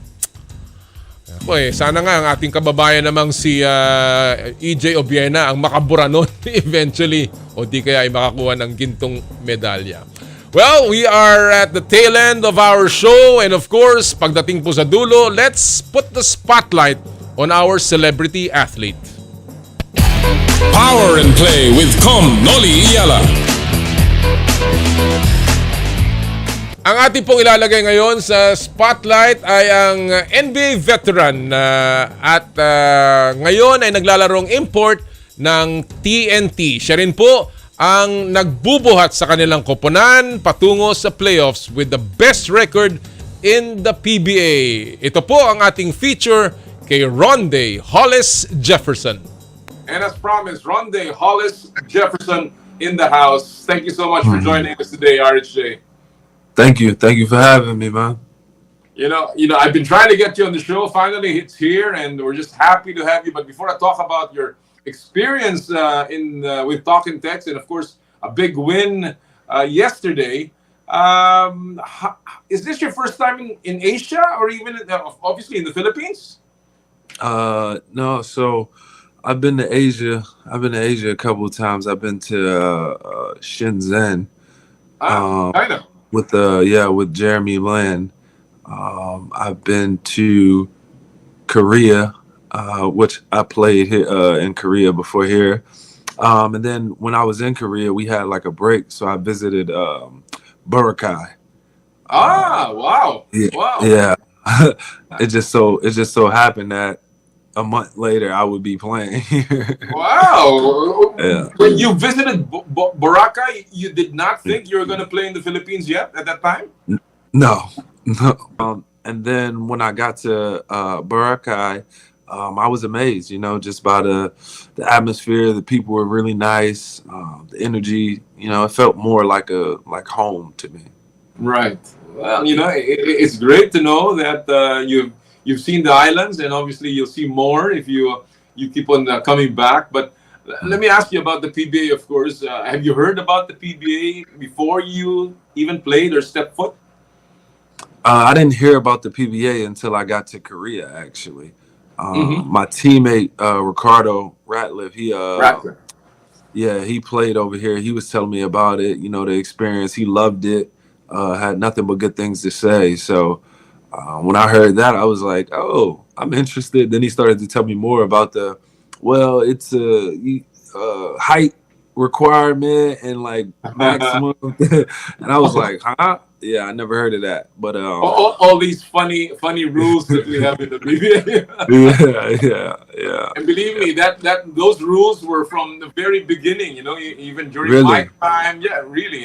Oh, that's crazy. We even used to have rules about lower ranked teams having taller imports and higher ranked teams having shorter imports. So it's really a funny way to just balance out things. But let me ask you, Rondae, when you got to learn about the PBA, tell us about the offer to play here. How did you get that offer to play here? I was actually I reached out to my agent and I was like, hey, look, I'm ready to leave Korea. I think my time here is up. So when I terminated my contract, I just asked them to book me a flight to Manila. And I didn't have a contract yet. So I was just like, basically like banking on, me getting a contract. So I was just like, look, I'm going to fly to Manila. If not, I'll just fly home or to Europe or something.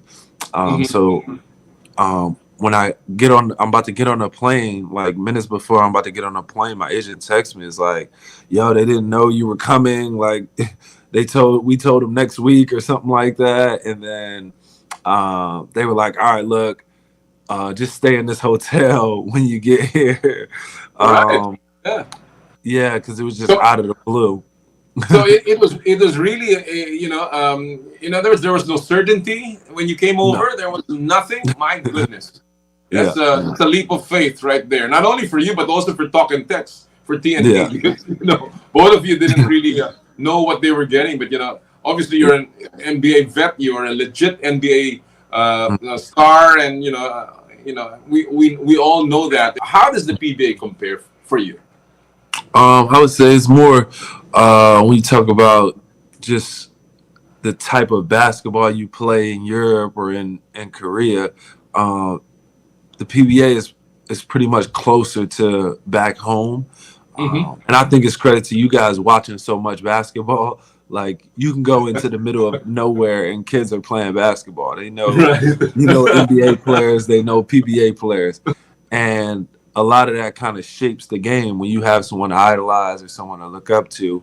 And that's kind of like the feel I get, like dudes out there, like they got a swag to them and they got a feel for the game. So I would compare it to like, I played in the Puerto Rican league, BSN. I would compare it to that because they're similar to the U.S. as well. They got a swagger to them. They play with that grit. And like very physical. Very physical. Very physical, and very skilled. All right. You're doing very well, TNT Tropang Giga. What has been the key to success so far, Rondae? I would say just coming in with an open mindset. I know going to various teams in different places where they kind of look at you as that NBA guy who should be able to dominate every game, but kind of not holding it on your shoulders like, I'm that guy, or like having a sense of pride or whatever. It's coming in wanting them to welcome you with open arms. And I feel like that was the biggest part, because we all can play basketball at the end of the day, but it's about, welcoming someone into your home and to your comfort zone and allowing them to, help you at the end of the day. So they allowed me to come in and help, and then vice versa. So, in other words, what you're saying here, Rondae, is that the chemistry has been built in a very short time with your teammates and you? Yeah, absolutely. Absolutely. Wow. All right. So, when you look at the X's and O's and the numbers and the game itself, when you play it on the floor, what do you like about TNT right now? I like the fact that we listen. We're really good listeners. Applying things, attention to detail, making adjustments. Those things are like big in basketball, especially in a league where players can get hot. Different players who, may average 8 could wind up with 20. So being able to make adjustments and listen to the coaching staff, being able to listen to each other. I know for a fact, we got guys like Kelly, who's a veteran. He's always, kind of whispering in my ear, talking to me about something. And we got a really good guard, Mikey, who I've become really close with, Roger, Calvin, Paul, like everybody as a group, we're very like talkative when it comes to like in-game adjustments and trying to be better. So that's like super big for us. Well, TNT has a proud history, a proud tradition of winning. They are the flagship team of the PLDT group, one of the biggest conglomerates in the Philippines, and obviously not being in the playoffs. Last conference was a big blow, I guess, to the image of the team. Are you confident and about this team now? And what do you think is going to get you over that hump to win that title again, Rondae? I think, I'm pretty confident. I think at the end of the day, it's about preparation. And those that prepare the best at all times, no matter the circumstance, I feel like they're more engaged to win. They're more focused to win. And that's from the littlest things, like getting good rest at night, making sure they're eating the right foods, saying no sometimes and hanging out with friends, especially like nights before games and things like that. That's the biggest separation. Because like I said, we all can play basketball any given night. It could be, a tough game. Things could not be going in your favor, but I feel like if you could stay mentally locked in and focused when the adversity strikes, then you'll come out victorious. Your thoughts about Coach Jojo Lastimosa? Of course, he's a PBA legend. He's taking over the helm, for this particular conference. How is your relationship with him, and what do you think about your new coach? It's good. Our relationship is good, man. We communicate, pretty much every day. Just talking, whether it's about life, whether it's about basketball. We jokingly we were talking about my my little trip that I went on to Batangas, and he was like, "Man, you should have told me. I would have came." I showed him some pictures and stuff. How I was like, it was like four kids walked me through a village for like 5 hours. We were playing basketball, and everything, and they were like shocked. They were like, they never met a PBA player, a basketball player. It's just crazy. So to speak on that, I think the PBA should definitely start doing things where they take the players to these places where they've never seen a basketball player because they look up to them. Gives them hope. It used to be before the pandemic, of course, that there were a lot of provincial games, but because of what happened in the world, the PBA is taking it slow, one step at a time. It's understandable seeing an NBA vet like you in Batangas, for instance, is just many fans. But let me ask you about, you've been here in a while and you've seen all the teams. What do you think, or which team do you think is the team to beat for you? Who do you think is going to be a tough team that if you want to get to the finals? I would say a good matchup from the teams I played was San Miguel. San Miguel was a good matchup. I can't speak on Inebra because it'd be my first time playing them, but I watched them. I sat at the game live. I watched them. They play really well, fundamental, get to their spots, takes their time. They're very patient. So I think that'll be a good game. It'll challenge us a lot, so I'm looking forward to that.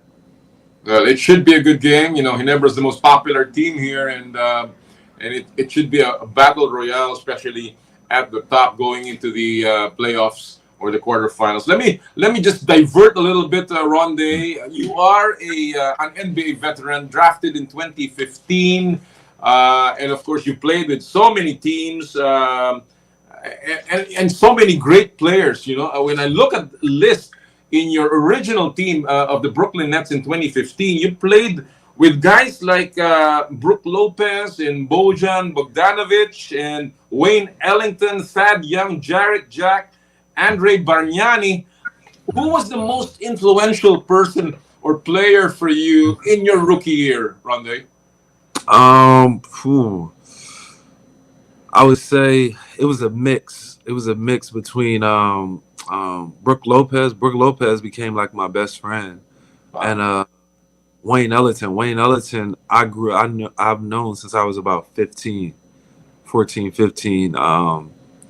And he was just like a big brother to me. So like, that was like a no-brainer. But Brook Lopez, I would say, he was phenomenal. He was great. Like when we would go to Orlando, he would like take us on a VIP tour, do that. Like he would take me to dinner all the time. I would just bother him like a little pet, like a little brother. I would just like go knock on his door, like, "What are you doing?" Like, yeah. You, So you must be very happy to see Brook Lopez playing very well now. Still with the Bucks. Yep. I'm extremely happy for him. That's my guy. Well, of course, you played with Toronto on the year after they won the title, and you played with some great players who are still superstars in the league, all-stars. OG Anunoby, Kyle Lowry, you played with Norman Powell and Pascal and Fred VanVleet. Can you tell us who do you think was the most talented teammate that you played with? Most talented teammate that I played with will have to go to Freddie. Freddie VanVleet. Wow. Yeah, Freddie VanVleet. He was a man of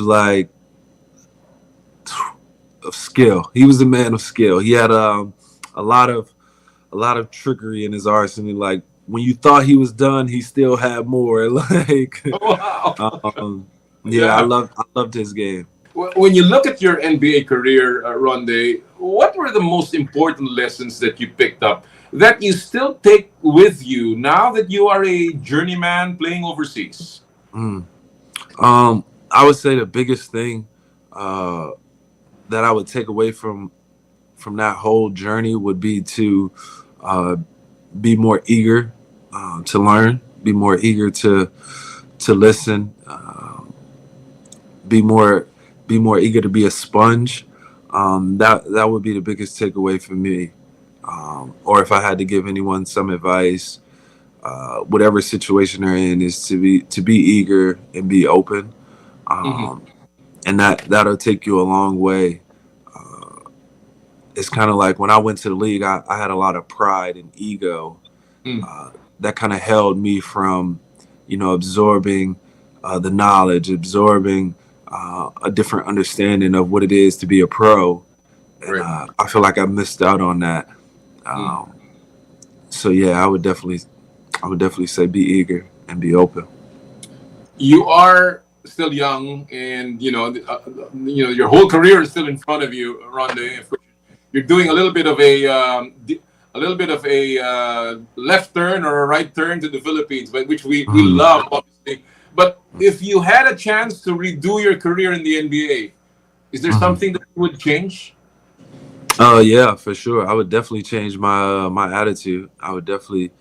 My attitude was, like I said, it was based from an ego, from a prideful standpoint of coming from a place where I was the man. I went from not being ranked to being top 15 in the country. Things were handed to me. People treated me a certain way based off of who I was, and all those things at a young, at a young age got to me. And it started to fill me up. And as a young kid from the area that I'm from, when you start to get those kind of accolades and praises, it kind of does something to you where it becomes a necessity, where you need it, and it drives you and pushes you. So when you get to the NBA and you're like one of many of those same dudes, it starts to send you on a roller coaster, because if you're not like a top 5 guy, a top 2 option on your team, then it becomes tricky, because you act from a sense of pride or ego. They overlook you, you know. So right. I got it. Yep. Yeah. Well, that's obviously things that happen to young people, to young players, especially in the early part of their career. But obviously, I want to ask you this: is the NBA in your target? Still in your target within the next year? Yeah. I'm gonna do. You'll be the first person I say this to. I'm gonna go to a training camp this year. So I'm gonna see if I can get a training camp deal. Any team in particular? You know what? I'm gonna be honest. I would love to like play for the rest of my career in Brooklyn, since that's where I started. Yeah. But we'll see. No team in particular.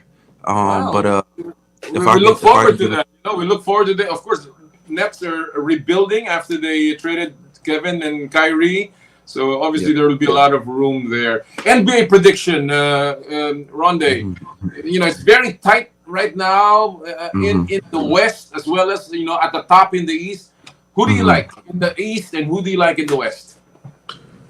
In the East, I mean, you brought my guy up, Brook Lopez from Milwaukee. So I'm gonna have to go with Eastern Conference Finals, Milwaukee versus Boston. And in the West, I'm gonna go in the West. I'm gonna go. Ooh, this is a tough one. This is a tough one. In the Western Conference Finals, I'm gonna go Golden State if everyone's healthy. Wow. Yeah. Versus this might shock some people. I'm gonna go with Sacramento. Wow. A 16-year-old absentee now back in the playoffs. Wow, that is a shocker. But you know, it's a great pick. It's a great pick. Sacramento has been playing some of the best basketball, best offense we've seen in a long, long time in the NBA, and you know we're gonna look forward to that. Before I let you go, you know, this year is gonna be big for the Philippines. The World Cup is gonna be played here. You know, your thoughts about now that you've seen Brownlee and Clarkson play, Jordan Clarkson, who is eligible for the Philippines. Who do you think fits for the Philippines for the World Cup? So they have to pick. They both can't play. They can't both play. Yes, it just has to be one because they are naturalized players. Oh, gotcha. Man, I mean, I'm gonna have to. That's a tough one. One. I'm gonna go with Jordan Clarkson though. I'm gonna go with Jordan Clarkson. Yeah, I'm gonna go with Can't go wrong. Can't go wrong with that. You can't go wrong. And do you think the Americans will regain the World Cup this year? I think so. I think it's a strong possibility. Would you ever consider being a naturalized player in the Philippines? Yeah, I would consider it. Definitely. I like it here a lot, man. Message to the TNT fans. That, you know, I appreciate you guys. I hear you guys chanting. Even when I look like I'm struggling, I appreciate that a lot. Continue to come and support us. And we hope to keep giving you guys the show that you deserve. Thank you. Well, Rondae Hollis-Jefferson, thank you for joining us on Power and Play. Thank you so much. Thanks, man. Peace. And as promised, yan po mga kaibigan ng ating panayam kay Rondae Hollis-Jefferson ng TNT Tropang Giga import na ngayon ay nasa playoffs na as the top seed. Again, thank you so much sa kanyang mga pananalita. Well, bago po tayo magtapos, gusto ko lang pong i-announce lahat po ng ating mga nanalo sa ating mga promos. Unahin na natin yung ating nanalo ng 1,000 pesos e-wallet credits sa Joyride Super App Top Up promo sa Power and Play. Ito po mga nanalo Abelardo Bigornia. Kamag-anak ko pa ata ito. Mike Joshua Malanay, Robert Tariman, Jana Fajardo at si Pearl Guro. Again, mananalo po kayo ng 1,000 pesos e-wallet credits. May matatanggap kayong message from the Joyride staff. At doon naman sa ating pinupulsuhan ngayong araw pong ito, naku, maraming nagpadala. Basahin ko lang yung iba, yung sabi ni Amores Nova, I agree po sa play-in tournament because it will be more exciting and thrilling if we have underdogs or kumbaga wild cards in the list. Sabi ni Jeffrey Safe, it's a new development or twist for NBA para mas exciting ang game at good for the league and fans worldwide. Sabi naman ni JZ Dimes, I agree it makes the teams to be more competitive and work hard as a team. Marami pa po nagpadala pati sa Twitter. Si Greg Dizon, sabi niya, yes, it gives many NBA teams more chances to make the playoffs. D. Adam De La Peña, overall, I'm in favor of the tournament. It gives more teams incentive. Pero ang ating po napili ngayong araw pong ito ay dalawa. Mula po isa sa Twitter, ang pangalan po niya ay Sherilyn Patok at Sherilyn 451253885. Sabi niya, agree with regard to the NBA Play-In Tournament, may mga pros and cons naman, pero ang importante dito ay ang NBA ay gumagawa ng paraan at malaking pagbabago para sa mas maging exciting every game at para na rin sa ikasisiya ng mga NBA fans. Tama yan. At yung pangalawa pong nanalo ay mula naman sa ating FB page, si Ori Babia. Sabi niya naman, hindi na kailangan, tanggalin na yan. Unfair sa number 7 at number 8 na pwedeng masilat ng nasa number 9 at number 10 in my honest opinion. Ganyan talaga, may mga samot-saring mga opinion. Alright mga kaibigan, that'll do it for us this Saturday morning. Again, kami po ay nagpapasalamat sa inyong lahat sa inyong pagsubaybay. Magkita-kita uli po tayo next Saturday. At lagi po natin sinasabi tuwing Sabado, bawal ang masungit. At sa lahat po ng ating gawain, ad maiorem Dei gloriam, all for the greater glory of God. Kami po ang 1PH, teleserbisyo para sa Pilipino. Happy Sports Weekend mga kapatid! More power, more play!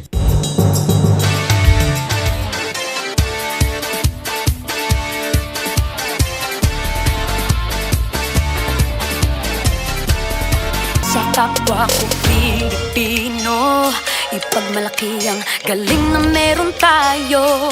Ilantad ang likas nating talento at magdala ng saya sa mundo. Sa harap ng pagsubok ay di susuko, para sa pangarap tayo'y porsigido.